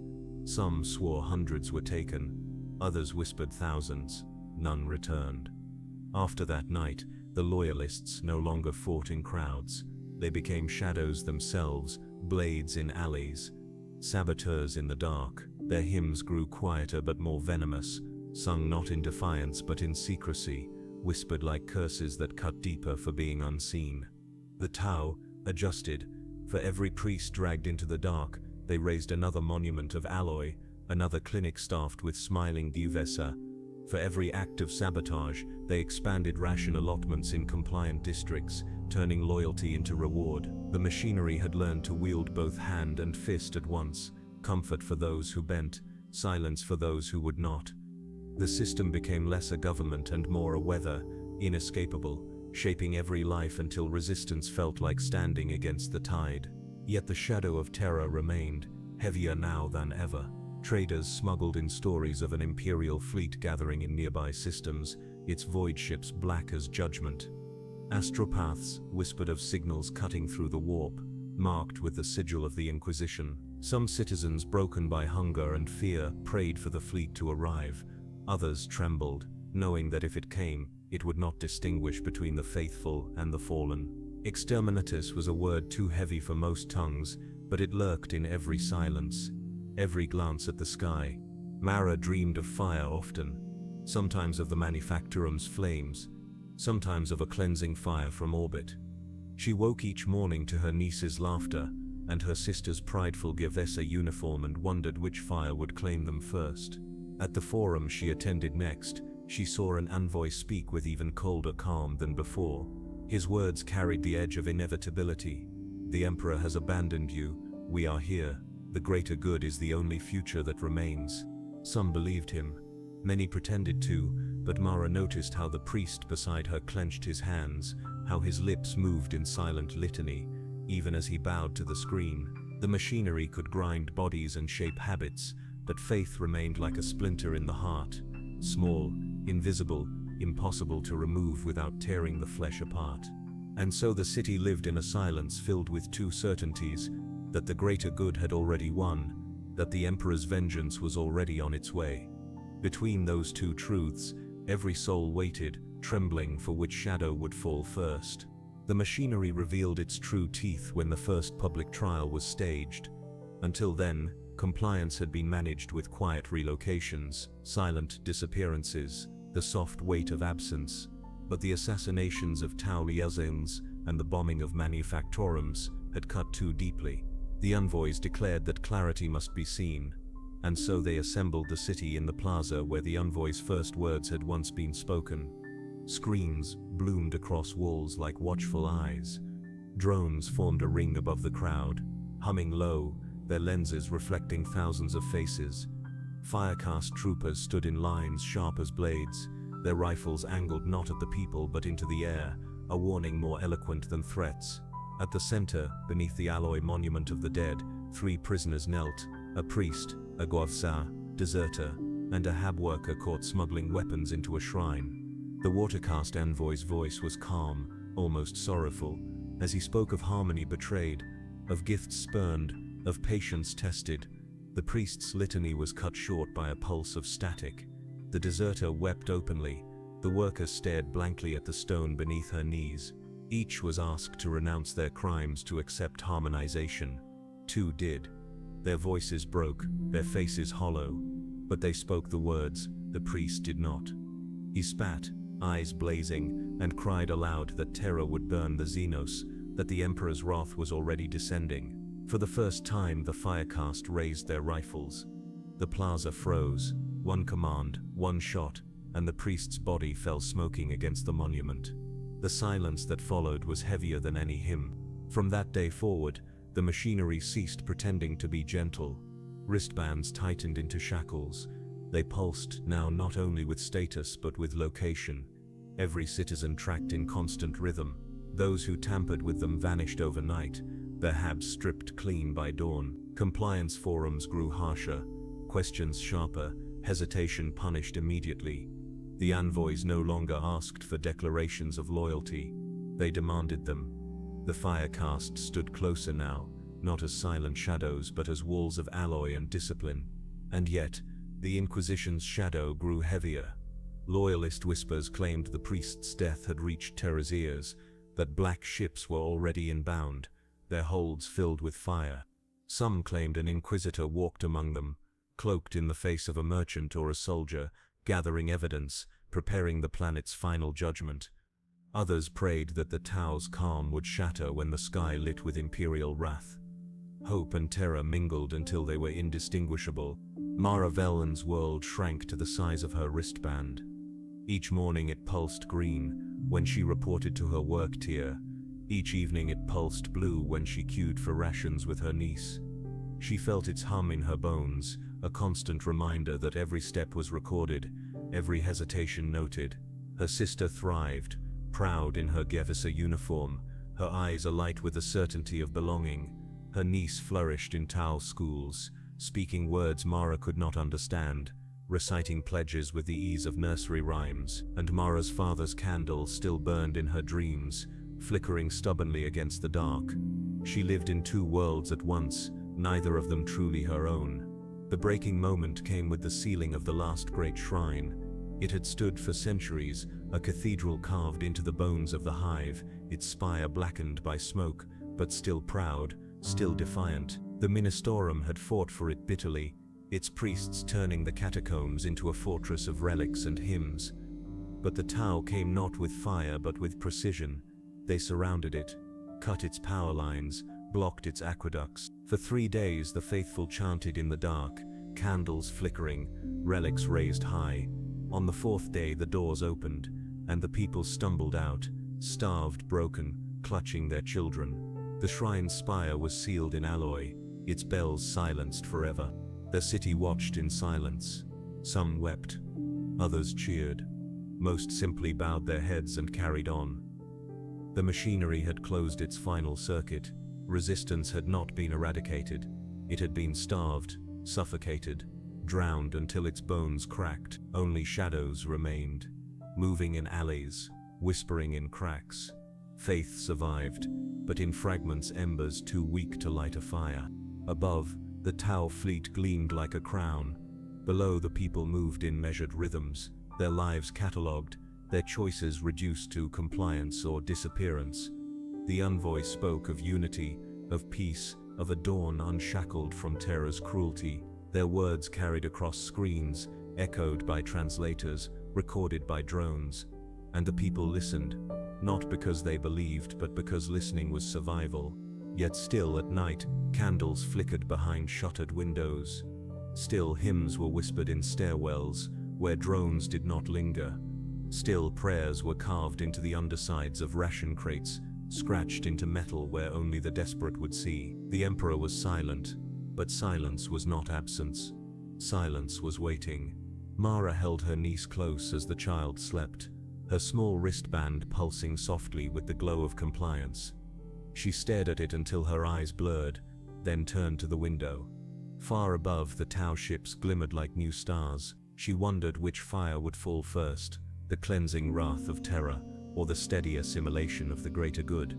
For now, the machinery hummed on, precise and endless, but every machine has a breaking point. And in the silence between its gears, the people prayed that when the shadow fell, they would still remember who they had been. The first sign was not a battle, it was a silence.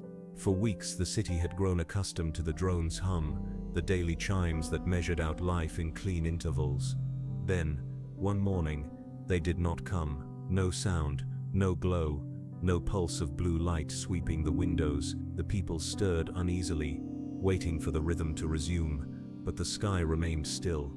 It was a small thing, a gap in the machinery's song, but it spread through the hive like fire.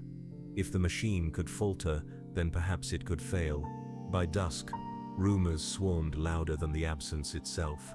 Some swore it was sabotage, that loyalist cells had crippled the drone network with a strike hidden deep in the manufactorums. Others whispered that it was not sabotage at all, but shadow, the Imperium's hand brushing against the machinery, cutting its wires one by one.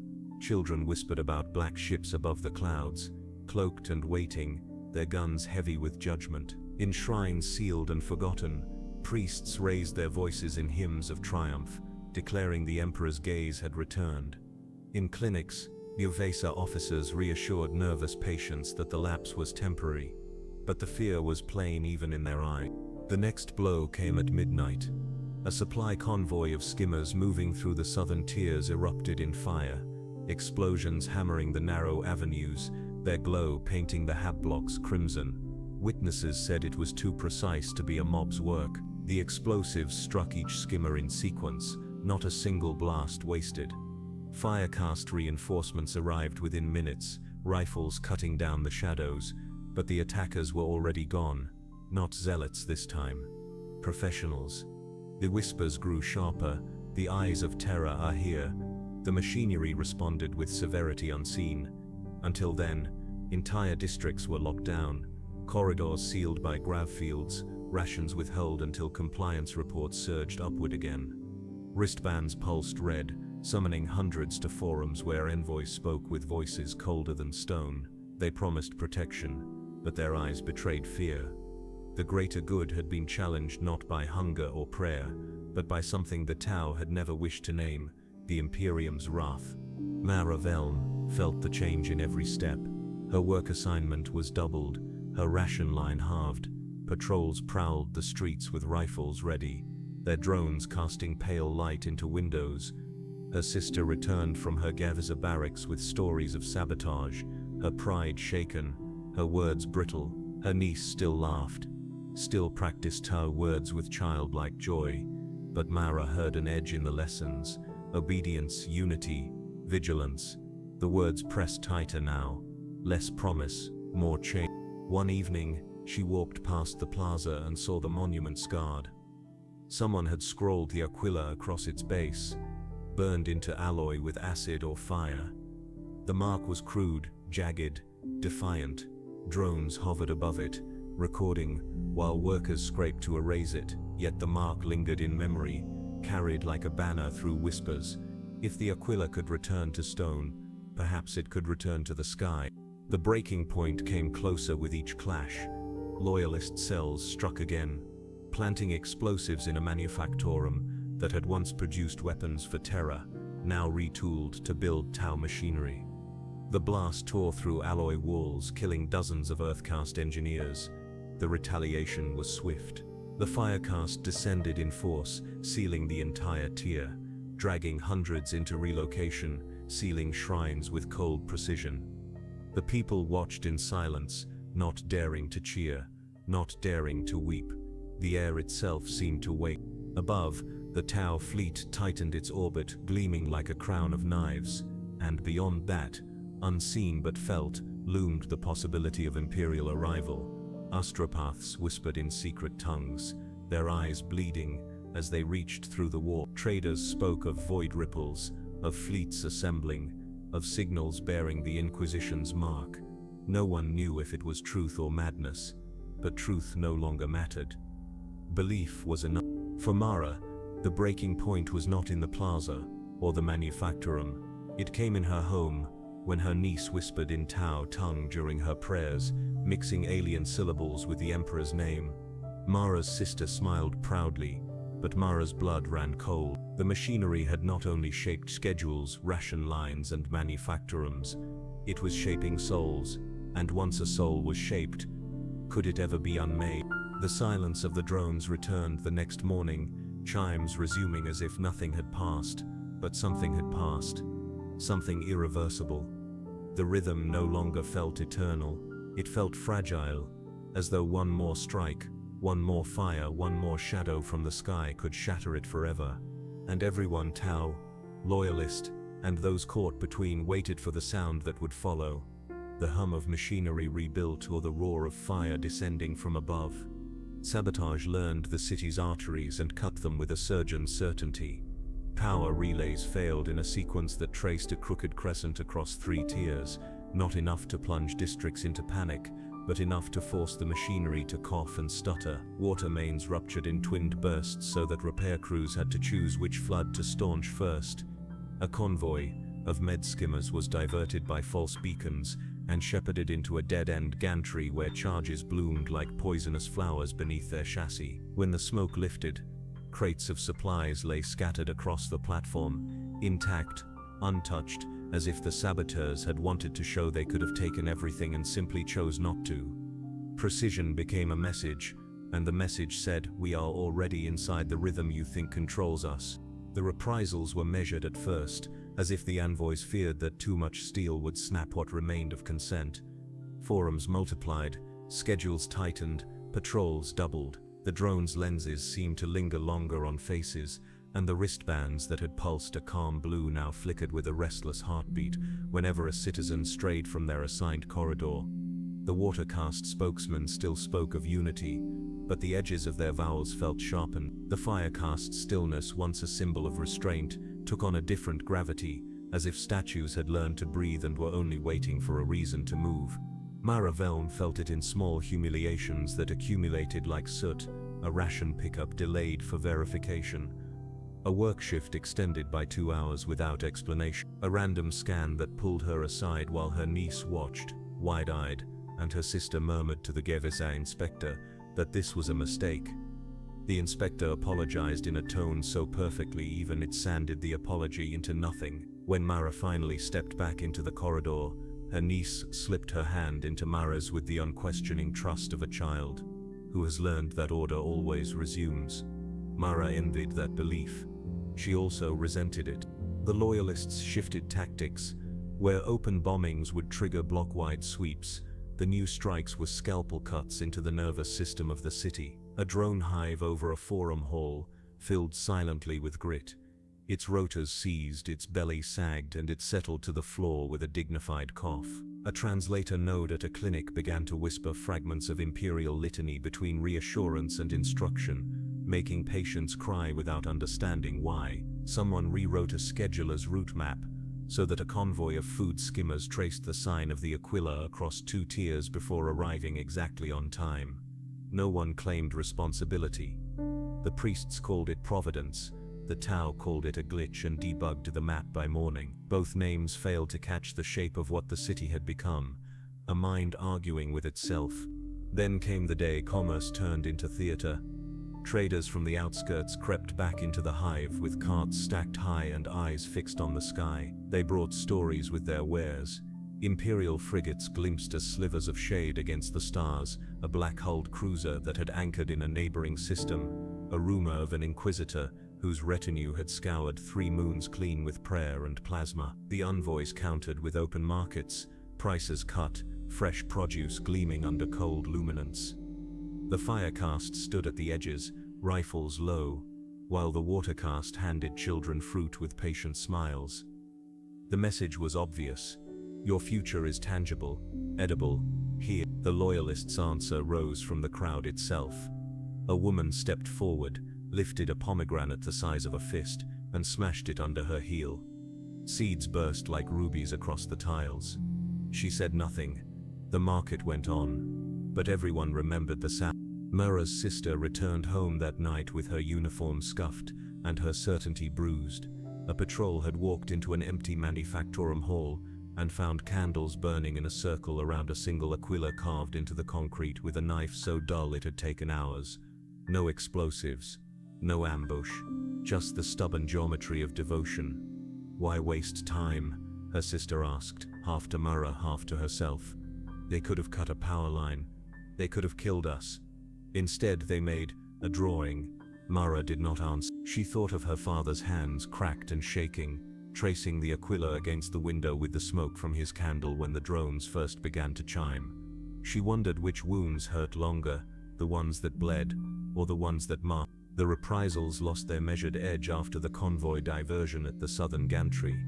A Firecast commander fell to a shaped charge hidden inside a crate, stamped with medical glyphs. The next day, entire stacks of habs were cleared and searched, every door opened, every floor scraped of its secrets.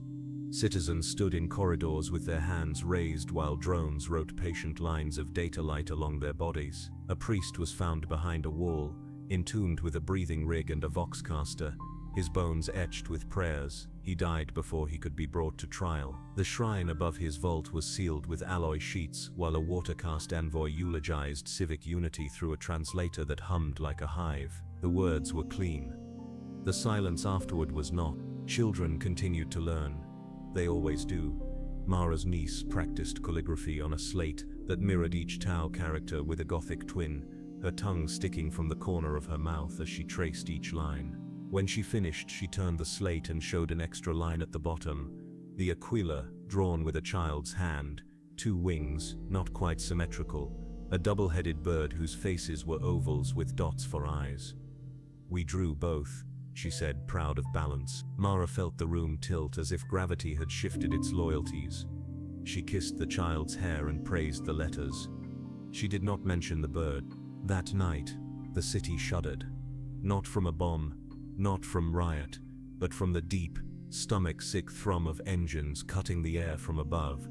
Windows rattled in their frames, lumen strips flickered and steadied, drones froze mid-flight as if listening. People poured into balconies and alleys, faces tipped upward like flowers starved for light. The Tau fleet held its place unchanged, sleek, pale, precise. But beyond it, higher and darker, something vast moved, a shadow refusing to resolve into shape. Astropaths later would babble of void signatures like old scars reopening, of a taste of copper and frost on the tongue of the warp. On the ground, no one had words. They had only the feeling of a weather front arriving that no barometer could measure. By dawn, the machinery sang again, chimes on the hour, patrols on schedule, markets open. The envoys smiled from the screens and promised stability. The priests whispered that stability is the moment before the blade descends. Traders sold out their carts and vanished. Children recited pledges. Divser patrols tightened their routes. The aquila kept appearing in corners that had been scrubbed the night before. Everything continued. Everything trembled. Mara rose from her bunk, clipped on her wristband, and paused at the window. The sky looked normal until you noticed how the light seemed to hold its breath. She could not name what waited there. She did not need to. The city had reached a tautness that could not last. One more cut, one more lie, one more prayer too loud and the fabric would tear. In the stairwell, someone had left a single pomegranate seed on the rail. Mara lifted it between finger and thumb, felt its thin skin, and set it on her tongue. It tasted like memory and warning. She swallowed. Then she stepped into the corridor where the drones had already begun to sing. The silence that followed the shadow in the sky became unbearable. It pressed into every corner of the hive, heavier than sermons, harsher than ration queues. Even the drones seemed to hum more quietly, as if listening for something beyond their circuits. The people lived in the taut pause before lightning, waiting for the first strike, unable to know from which heaven it would fall. The Tau responded with ceremony. Screens across the city lit with an envoy's face, serene as stone. He spoke in both Gothic and the Tau tongue, promising that the greater good had not faltered, that harmony remained the planet's shield, that rumors of Imperial return were lies sown to fracture what unity had been won. Behind him, the image of the Tau fleet glowed steady and calm, framed against the stars. The speech was polished, practiced, flawless, and yet the calm itself became suspect. If there were no threat, why repeat it so many times? In the shrines that had survived alloy sealing, the priests whispered of signs. They claimed the shadow had been the prow of an Inquisitorial cruiser, cloaked in warp light, testing the planet's faith. Others said it was a phantom, a projection meant to inspire fear, but whether phantom or fleet, the people clung to it. The Tau promised certainty, but Terra's silence had become thunder in its own right. Mara Veln walked through the Manufactorum district 2 nights later, when the saboteur struck again. She had been dismissed late from her shift, her niece already asleep at home under her sister's care. The air smelled oil and scorched metal when the blast split the ground beneath her feet. A conduit tower toppled like a dying beast, showering sparks and flame. Mara stumbled into an alley as Firecast troopers poured into the smoke, rifles hissing bright arcs into the dark. Figures moved ahead of them. Shadows precise, coordinated, armed with Imperial pattern weapons that gleamed familiar even in chaos. They did not look like starving zealots or desperate workers. They looked like soldiers, professional. The firefight lasted only minutes, but in those minutes the city changed. People poured from their habs to watch from balconies, seeing proof that Terra had not abandoned them. The attackers melted back into the alleys, leaving the Firecast to drag away their wounded. Rumors ran faster than drones could record. The Inquisition has agents on the ground. Imperial Guard strike teams walk among us. The Emperor's hand has touched the city again. The reprisals were immediate and merciless. Entire sectors were sealed, rations halved, work quotas doubled. The machinery no longer hummed with patience, it ground with pressure, grinding harder, louder, faster, as though it could squeeze the rebellion out of the world by sheer force. Compliance forums grew harsher. Citizens were no longer simply asked for allegiance, they were demanded to demonstrate it. Families marched in public parades carrying Tau symbols. Children recited pledges before screens. Workers were forced to sing hymns of the greater good in Manufactorum halls, where once they had muttered Imperial prayers. Some sang with sincerity, many sang with empty throats. All were recorded. Mara was summoned again to a forum.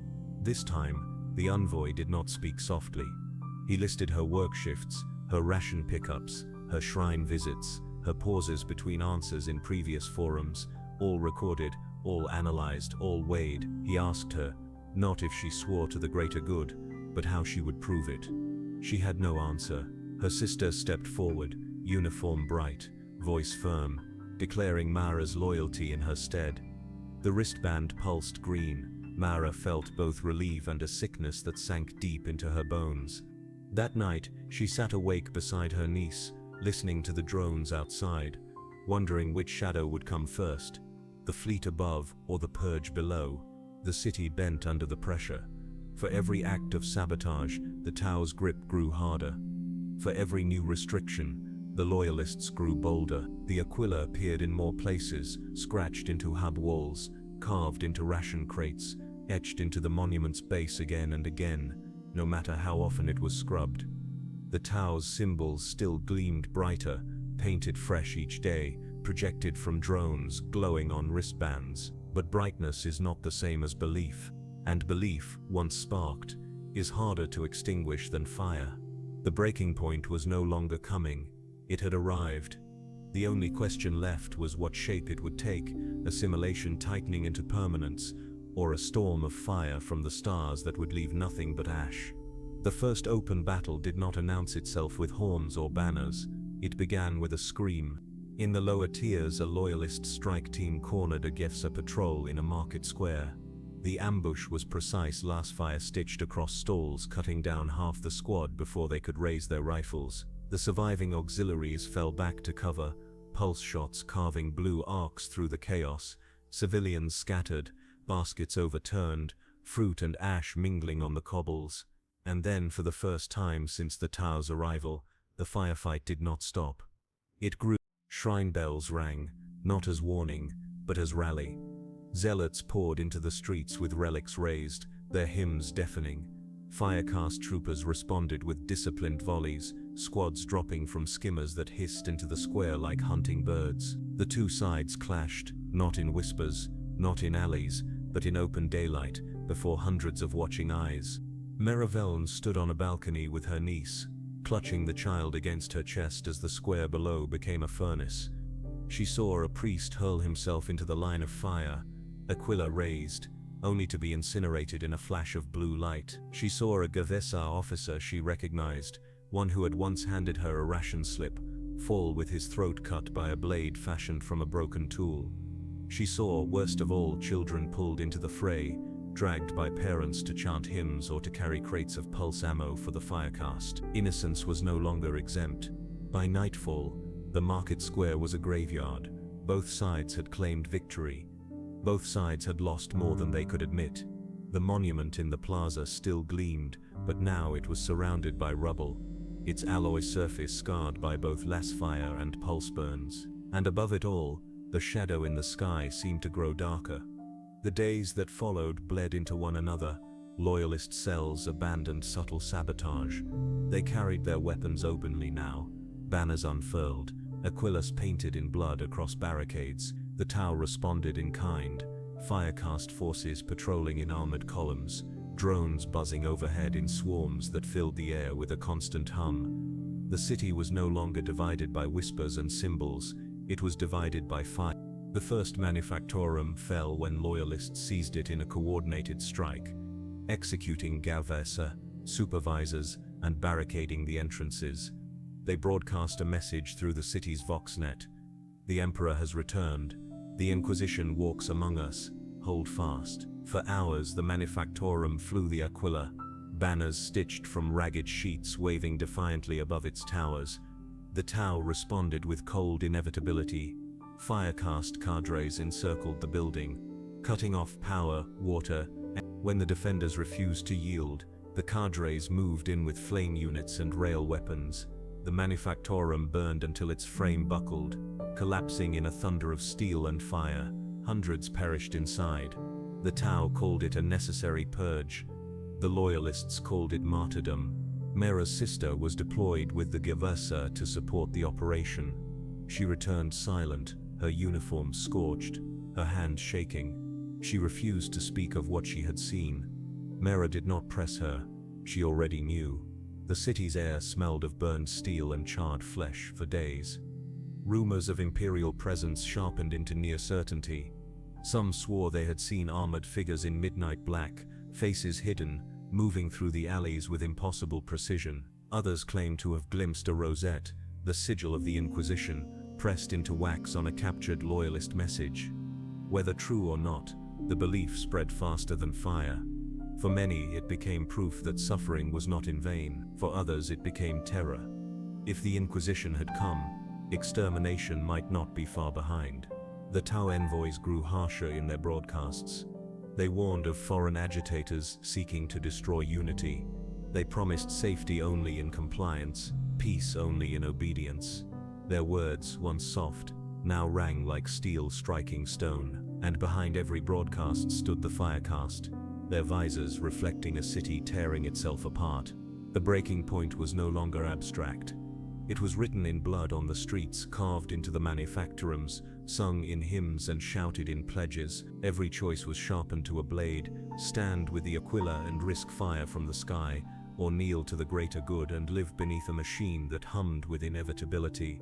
Mara lay awake that night, her niece's breath steady beside her, her sister weeping silently in the next room.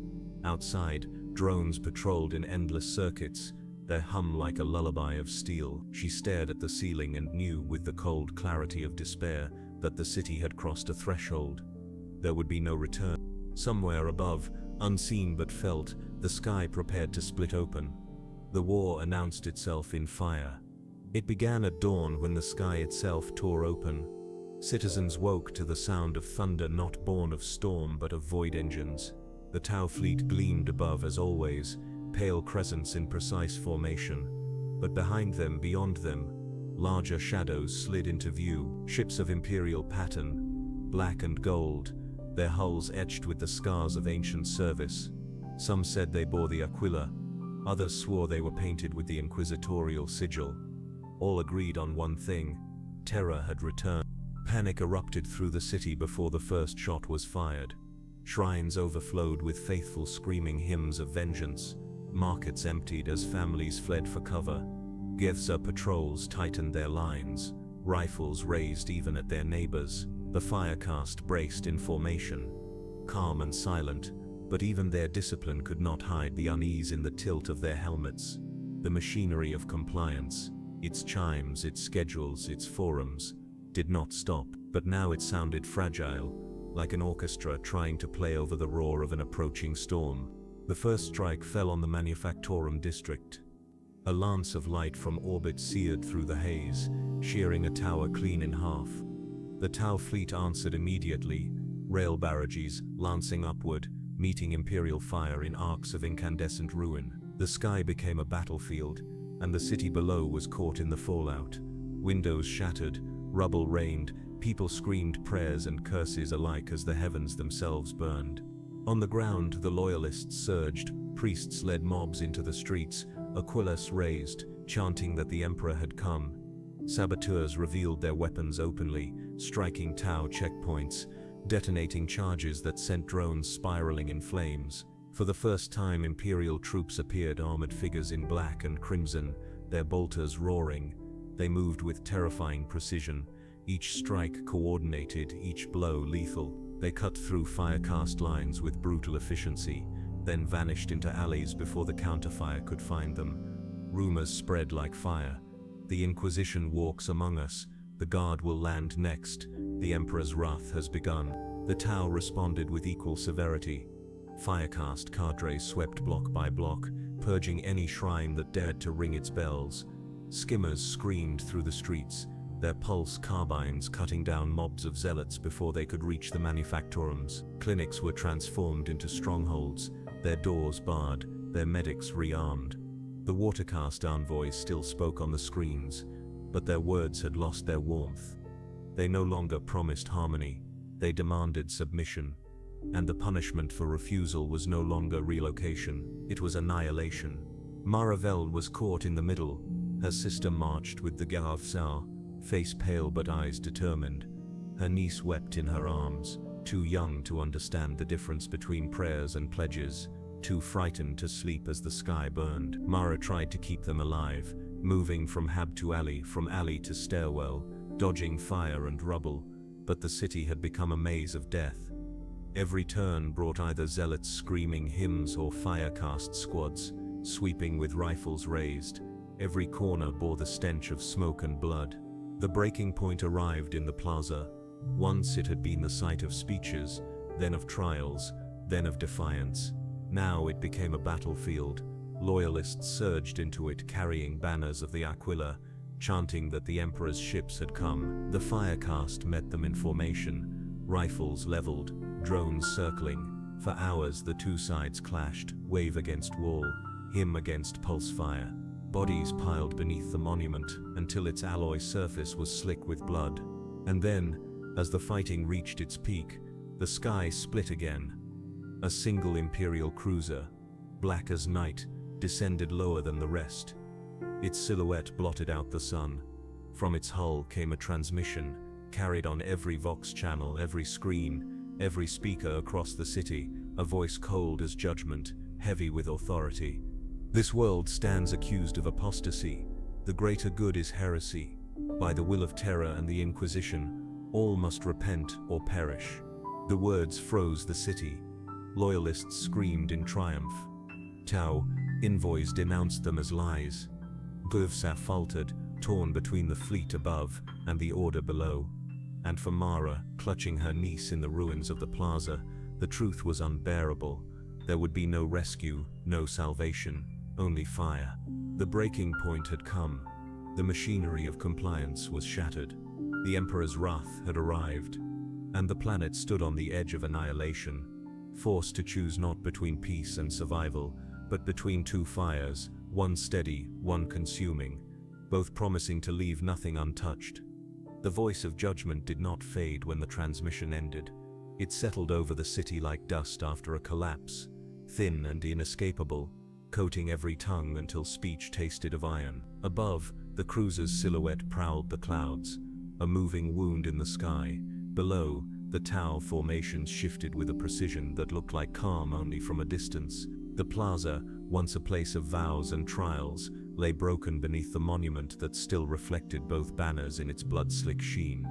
The words "repent or perish" echoed along corridors and through manufactorum halls, until they sounded less like a threat and more like a timetable. Mara Veln carried her niece through the smoke, following her sister as the Gozissa captain barked for civilians to clear the square. Pulse shots cracked in measured bursts somewhere to the north. To the south, the deeper thunder of bolters rolled like distant drums. The air tasted of hot alloy and singed cloth. Every few steps Mara glanced up, as if she might read the hour from the angle of the cruiser's shadow. She could not. Time had fractured into the length of a breath, the space between tremors, the distance from one doorway to the next. The city had not stopped fighting. If anything, the battles had multiplied, but a new rhythm threaded through the noise, the measured descent of judgment. Loyalist cells surged wherever they sensed the fire cast thin, raising Aquilus and smashing clinic doors. The Tau contained them with surgical violence, sealing streets behind grav fields that sang like taut wire. Above the rooftops, skimmers raced courier lines between Earthcast nodes, as if racing a tide, and for once it was not theater.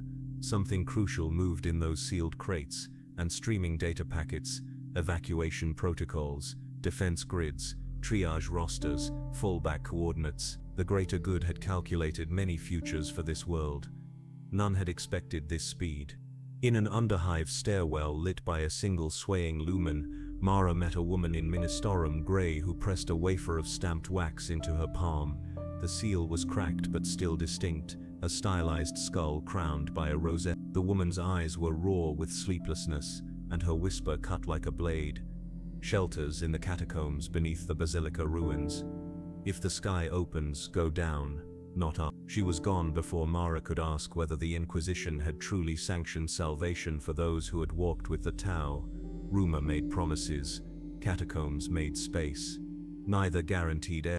They reached a narrow lane where a med station had become a strong point. Govsam medics moved in lines, passing splints and sealant. A watercast liaison stood on a crate and spoke with aching gentleness into a translator drone that hummed like a tired bee. Order is safety. The greater good protects. Remain with your family units. Seek designated shelters under guidance. The words floated like leaves toward a flood. A priest on a shattered balcony across the lane shouted back hoarse litanies that promised terror's fire would spare the faithful. Neither voice silenced the other. Both collected listeners like rain collects in gutters, then spilled away into the same drain. The need to survive the next hour. A bass note rolled through the hive that was not a weapons report. Lights wavered. Dust drifted down, glittering. The Tau fleet shifted, their pale crescents adjusting their curve until they formed a veil between the city and the black hulls beyond. Railfire lanced upward in spears of light. Imperial reply came as stabbing brightness, cold and surgical. Mara saw a streak carve the sky, and felt its sound in her ribs a heartbeat later. Somewhere, stone screamed. The ground under her feet answered with a long, rippling shudder. Her niece clung tighter. Her sister shouted over the noise that Gyoza muster points were moving to sub-level transit tunnels, that escorts would guide civilians through service arteries the drones had already mapped.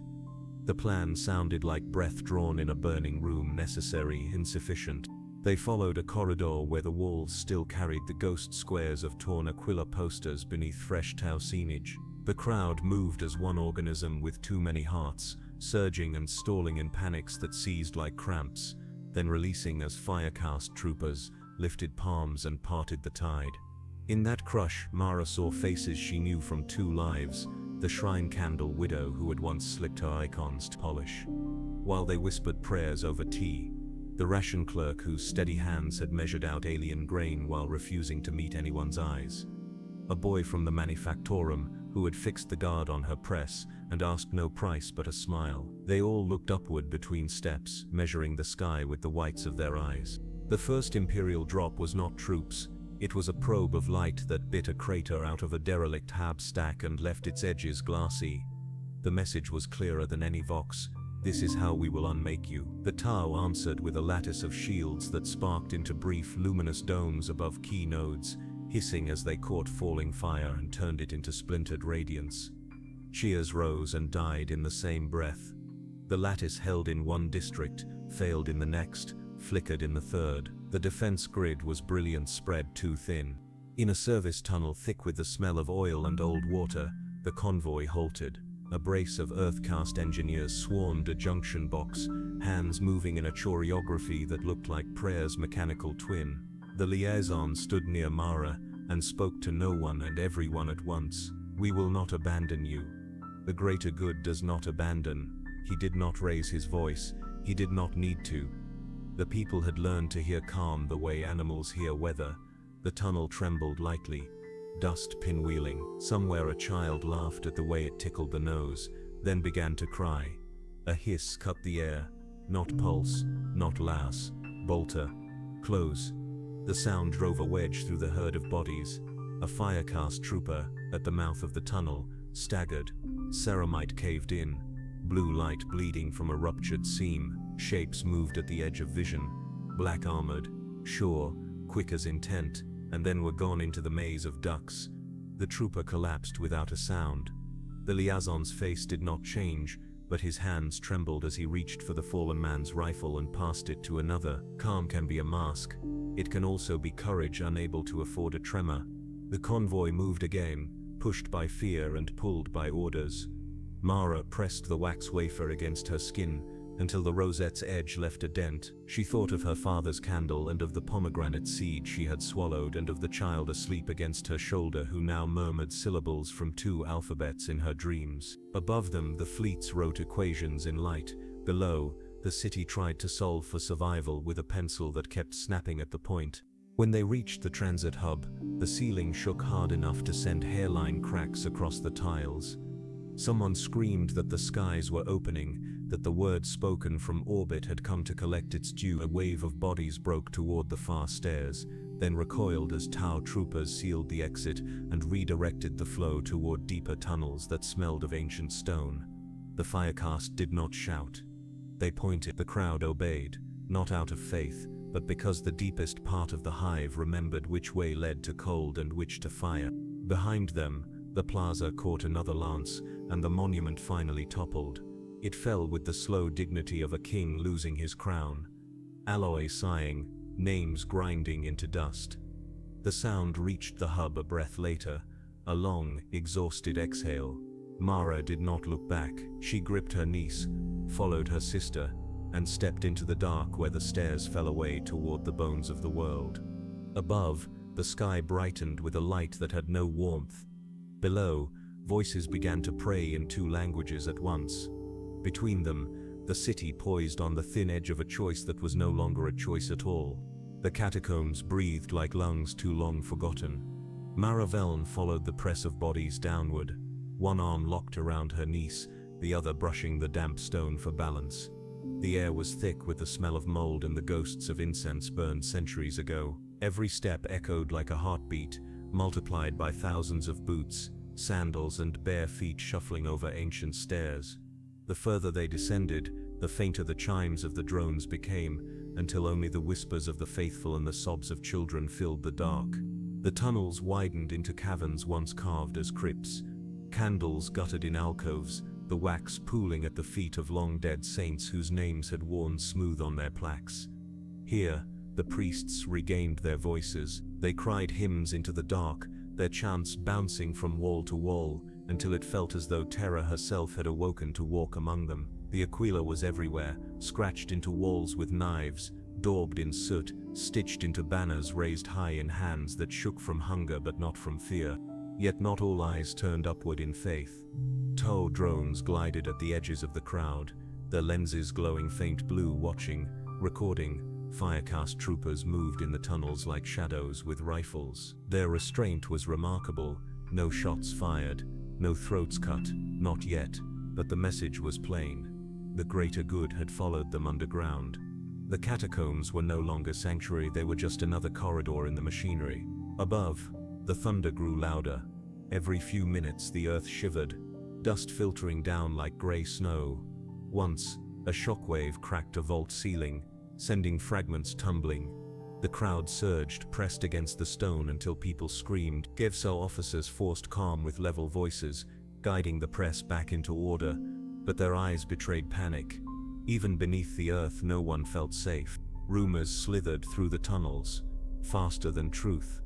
Some said the Imperial fleet had already cut through the Tau line, that landers would descend at dawn, disgorging the guard in their millions. Others claimed the Inquisition had already passed judgment, that the black ships would not land troops but firebombs, reducing city and shrine alike to ash. A priest declared this was martyrdom's hour. A watercast liaison countered with calm, promising evacuation routes if compliance was maintained. The two voices did not clash, they simply layered, faith and promise grinding against each other like stones in a mill. The people were the grey.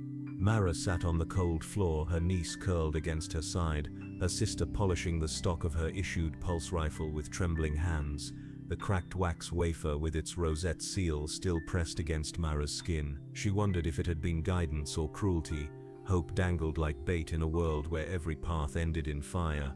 Then the cavern trembled, not from orbital fire but from footsteps.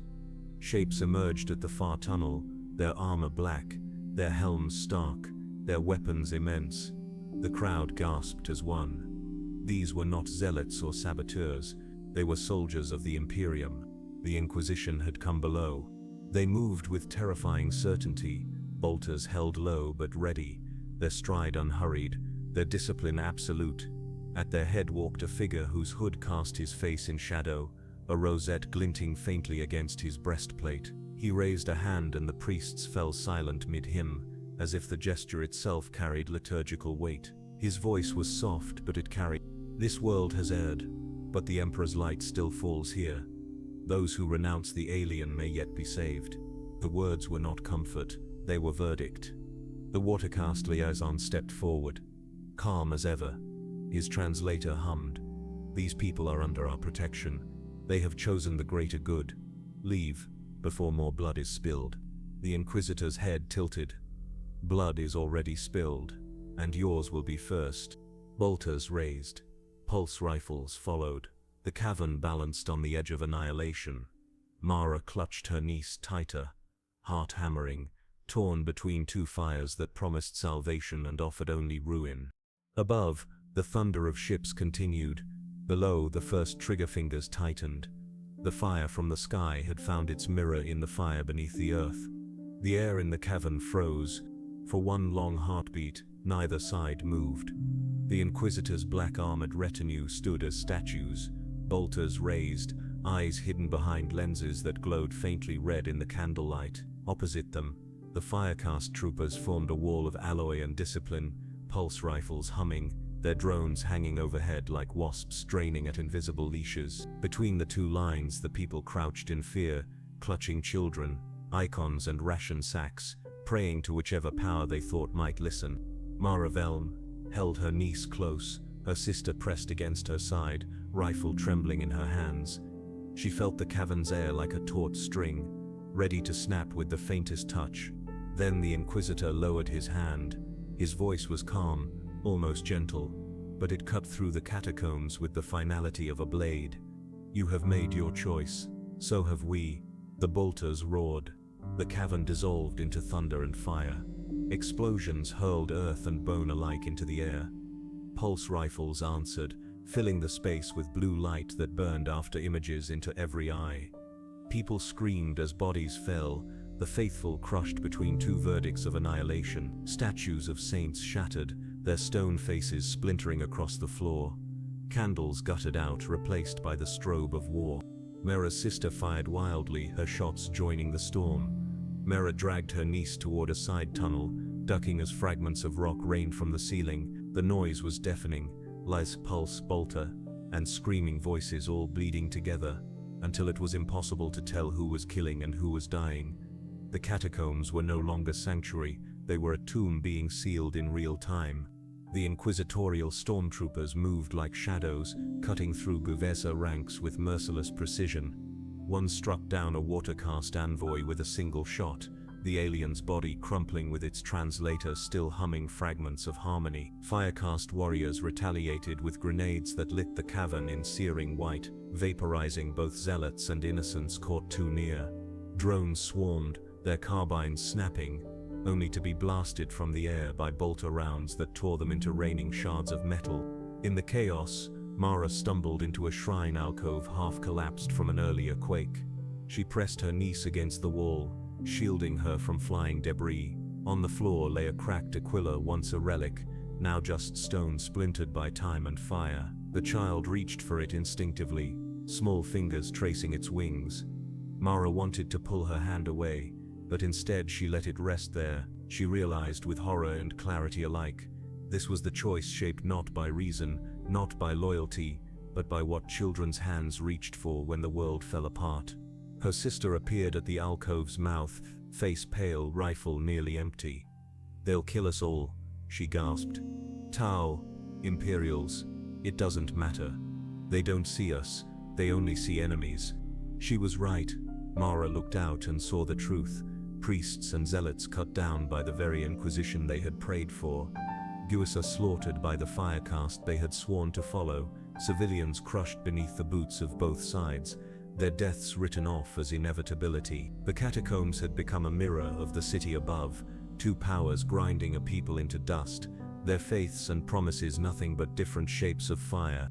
The ceiling cracked with a thunderous boom. Dust and stone rained as a lance from orbit struck too close, shaking the ground so violently that the lines broke. Both sides staggered, regrouping, retreating through separate tunnels. The cavern floor was left carpeted with bodies, the living too stunned to speak. Silence fell, broken only by the drip of water from a cracked pipe and the sobs of orphans whose parents no longer rose. Mara pressed her niece's head against her shoulder, rocking her gently though she had no lullaby to sing. Her sister stared blankly at the cracked Aquila on the floor, her pulse rifle clattering from nerveless hands. The Inquisition had spoken, the greater good had answered, and between them, the people had been offered nothing but ruin. Mara realized then that survival would not come from faith or from promises, it would come from refusing both fires. But how, when the entire sky was flame? She kissed her niece's hair, rose to her feet, and stepped back into the dark tunnels, her mind burning with a single truth: neutrality was no longer possible. But choosing either master was death. Somewhere between, a path had to exist. Somewhere between, there had to be life. The surface was no safer than the tombs below. When Mara and her family emerged from the catacombs, the city had become a furnace. The sky was painted in jagged streaks of light, rail fire, lance strikes, plasma bursts colliding in arcs of ruin. Towers that had stood for centuries wept molten steel into the streets. Entire districts were gutted shells, their manufactorum silenced not by quotas but by annihilation. The air smelled of scorched ozone, burning flesh and the sour tang of fear. The firecast had locked the avenues into grids, blockades of skimmers and drones fencing districts like cages. They fought with grim precision, their lines folding and reforming with every bombardment. Civilians were herded toward shelters dug into transit hubs and hab basements, where watercast envoys promised safety that none truly believed. Overhead, the Tau fleet still held its veil, but the Imperial cruisers pressed harder, their barrages punching holes that glowed white-hot before they were patched by shield lattices stretched too thin. On the ground, the Inquisition's presence was no longer rumor. Black-armored stormtroopers stalked the ruins, their bolters thundering, their vox amplifiers blaring proclamations of judgment. Loyalist mobs followed in their wake, chanting hymns as they poured into the squares. They raised the Aquila above them, even as firecast weapons carved them down in streams of blue light. The zealots did not break. They died smiling, lips cracked from chanting the Emperor's name until the last breath rattled loose. Mara moved with the stream of refugees, her sister marching grimly at her side, rifle half empty, her niece clinging to Mara's chest. Every block brought new horrors: children lying still in the rubble, bodies strung across barricades, banners of the greater good shredded and trampled, Aquilas painted in blood. It felt less like a city than a great beast thrashing in its death throes, tearing itself apart from the inside while fire from above flayed its skin. At one checkpoint, a Givza officer waved them forward, face gray with exhaustion. Behind him, a water-cast envoy stood before a cracked hollow projector, speaking calmly as the sky thundered. "Do not abandon hope. We are coordinating with the fleet. We will hold." The words trembled with static, but the tone was still steady, still patient. Mara almost admired it. The man's hands shook as he passed ration packets to children, yet his voice was as soft as water smoothing stone.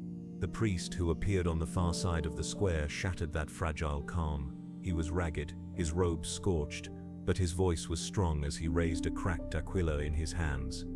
"Do not listen to liars. Terror has returned. The Emperor's justice is here. These aliens will burn, and with them all who bow to them." His followers surged, throwing stones, swinging makeshift blades. Fire-cast troopers leveled rifles. The envoy raised his hands to quiet them. Mara grabbed her sister's arm, dragging her toward cover. The first pulse shot took the priest in the chest. He collapsed, still clutching the aquila. His followers screamed and charged. The Firecast fired in unison, cutting them down in a chorus of blue fire.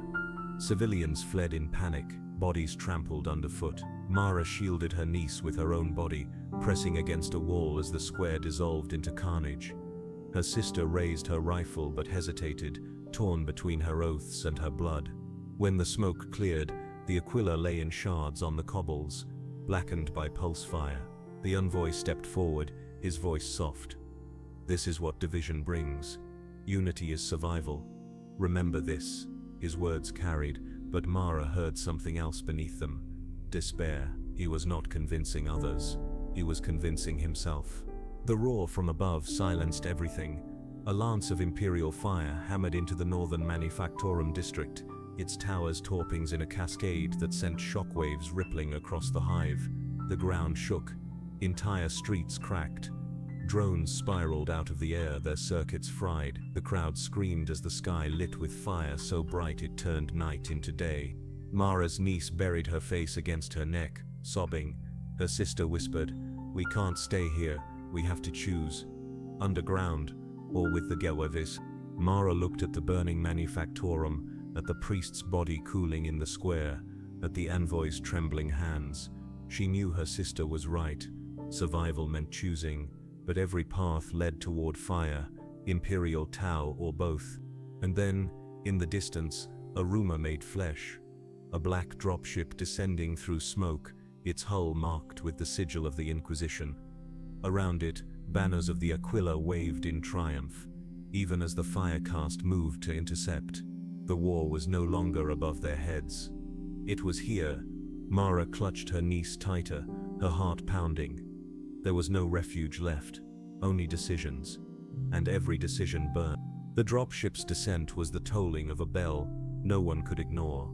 Its hull burned against the clouds, the sigil of the Inquisition gleaming like a wound. Loyalists fell to their knees in the streets, arms raised to the sky chanting hymns so loud they drowned out the crackle of fire. The Firecast moved with machine precision, skimmers streaking into position, pulse rifles leveled to meet the landing. For one heartbeat the entire city seemed to hold its breath, caught between worship and war. Then, the vessel struck the plaza with the weight of judgment. Its ramp hissed open, and black-armored stormtroopers poured into the square, bolters snarling, vox amplifiers booming with proclamations of terror's wrath. The crowd surged forward to join them, zealots screaming their joy. Civilians swept along in the tide. The Firecast fired into the mass, their shots clean and precise, but the plaza dissolved into chaos. Hymns, screams, blue light, bolter fire, banners falling, aquilas rising. Mara Veln dragged her niece toward the edge of the square, her sister covering them with desperate bursts from her rifle. Every step was a miracle. The air reeked of ozone and blood, filled with the metallic tang of vaporized flesh. People fell all around them, bodies crumpling in the crossfire, prayers unfinished, pledges unspoken. The Inquisitor himself emerged from the dropship's shadow. His rosette gleamed coldly against his chest, his voice carrying across the chaos. This world is lost to heresy. Those who kneel may yet be saved. The rest will burn. The Firecast commander answered from the opposite side of the square, his translator drone, amplifying his words. This world is already ours. Those who resist the greater good will be erased. Choose survival or choose death. The two voices collided like hammer blows, and between them, the people screamed.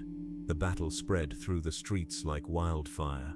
Loyalists raised barricades, singing hymns as they fought a song signed Inquisitorial troops. The Firecast swept block by block, clearing houses, sealing shrines, their drones shrieking like angry spirits overhead. The sky rained fire as the fleets above clashed, each strike shaking the city's bones. Districts vanished in lances of light, manufactorums crumbled, towers toppled.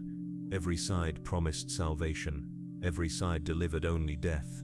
Mara stumbled into a side alley, her niece clinging to her neck, her sister bleeding from a graze across her arm. They collapsed behind a collapsed harb wall, gasping for air thick with dust. In the distance, the hymns of the faithful clashed with the clipped orders of the tower, and the thunder of orbital fire beat down like a drum. Her sister's face was pale, but her eyes were sharp. "We can't run forever," she said. "If we stay here, we'll be trampled with the rest. We have to choose, with the Gyovaser, or with them." She didn't need to say who them was. The Aquila was carved into her word. Mara looked at her niece, sleeping fitfully despite the thunder, whispering fragments of two prayers in her dreams, one in Gothic, one in Tau. She thought of the cracked Aquila in the catacombs, the envoys' trembling hands in the square, the Inquisitor's voice promising salvation through fire, and she knew there was no choice. Not between the Emperor and the greater good, not anymore. The only choice left was survival. She took her sister's hand firm despite the blood. "We find somewhere neither can reach. We keep her alive. That's all that matters now." Her sister stared at her, torn between faith and blood, then nodded once. The rifle dropped from her hands, clattering against the stone. Above them, the fleets tore at each other, fire stitching across the heavens. Below them, the city crumbled block by block, its people consumed by promises that had turned to ash. The Aquila burned in banners and blood. The Tau's emblems still gleamed on drones and monuments, but neither symbol mattered to the child asleep in Mara's arms. For her, the future had to be something else. The plaza behind them erupted again as a fresh bombardment fell, silencing both him and Pledge in a single thunderclap. The monument was gone now, nothing left but twisted alloy buried under rubble. For the first time, the square had no master, no symbol, only ash. Mara did not look back. She pressed forward into the ruins, her sister at her side, her niece in her arms, stepping into the shadows between empires. Fire rained from the sky, but she carried her own small light, fragile and stubborn. And in that light, there was still the faintest chance. Not of salvation, not of peace, but of survival. The war did not end with victory. It ended with silence. When the fleets finally broke apart, when the bombardments ceased and the last barricades burned out, there was no triumph to sing of. The Imperial cruisers pulled back into the void, their judgment delivered in lances of fire that gutted districts until nothing recognizable remained. The Tau fleet still hung above, diminished but unbroken, their screens of pale light scarred by impacts, their envoys' voices quieter than before. Both claimed the world, both had scarred it beyond recognition. The hive was no longer a city. It was a carcass. Towers that once touched the smog-thick sky now jutted like broken teeth. Manufactorums lay in ruins, their conveyors twisted and blackened. The catacombs below had collapsed in places, sealing the faithful and the desperate alike beneath stone. Streets that had once echoed with chimes and hymns now ran with stagnant water and ash. And yet, life persisted. It always does. Maraveln walked among the ruins with her niece at her side, and her sister close behind. They no longer wore bands of compliance, no longer raised aquilus or Tau banners. They scavenged food from collapsed habs, water from fractured pipes, warmth from fires built in the shells of drones. They were not alone. Small bands of survivors moved like ghosts through the wreckage, Imperial loyalists, whose hymns were now whispers, Gevessa deserters, who no longer spoke of the greater good, children who remembered both prayers but believed in neither. In the ashes, symbols lost their weight. The aquila carved into stone lay buried beneath rubble. Tau glyphs etched into walls peeled away with fire.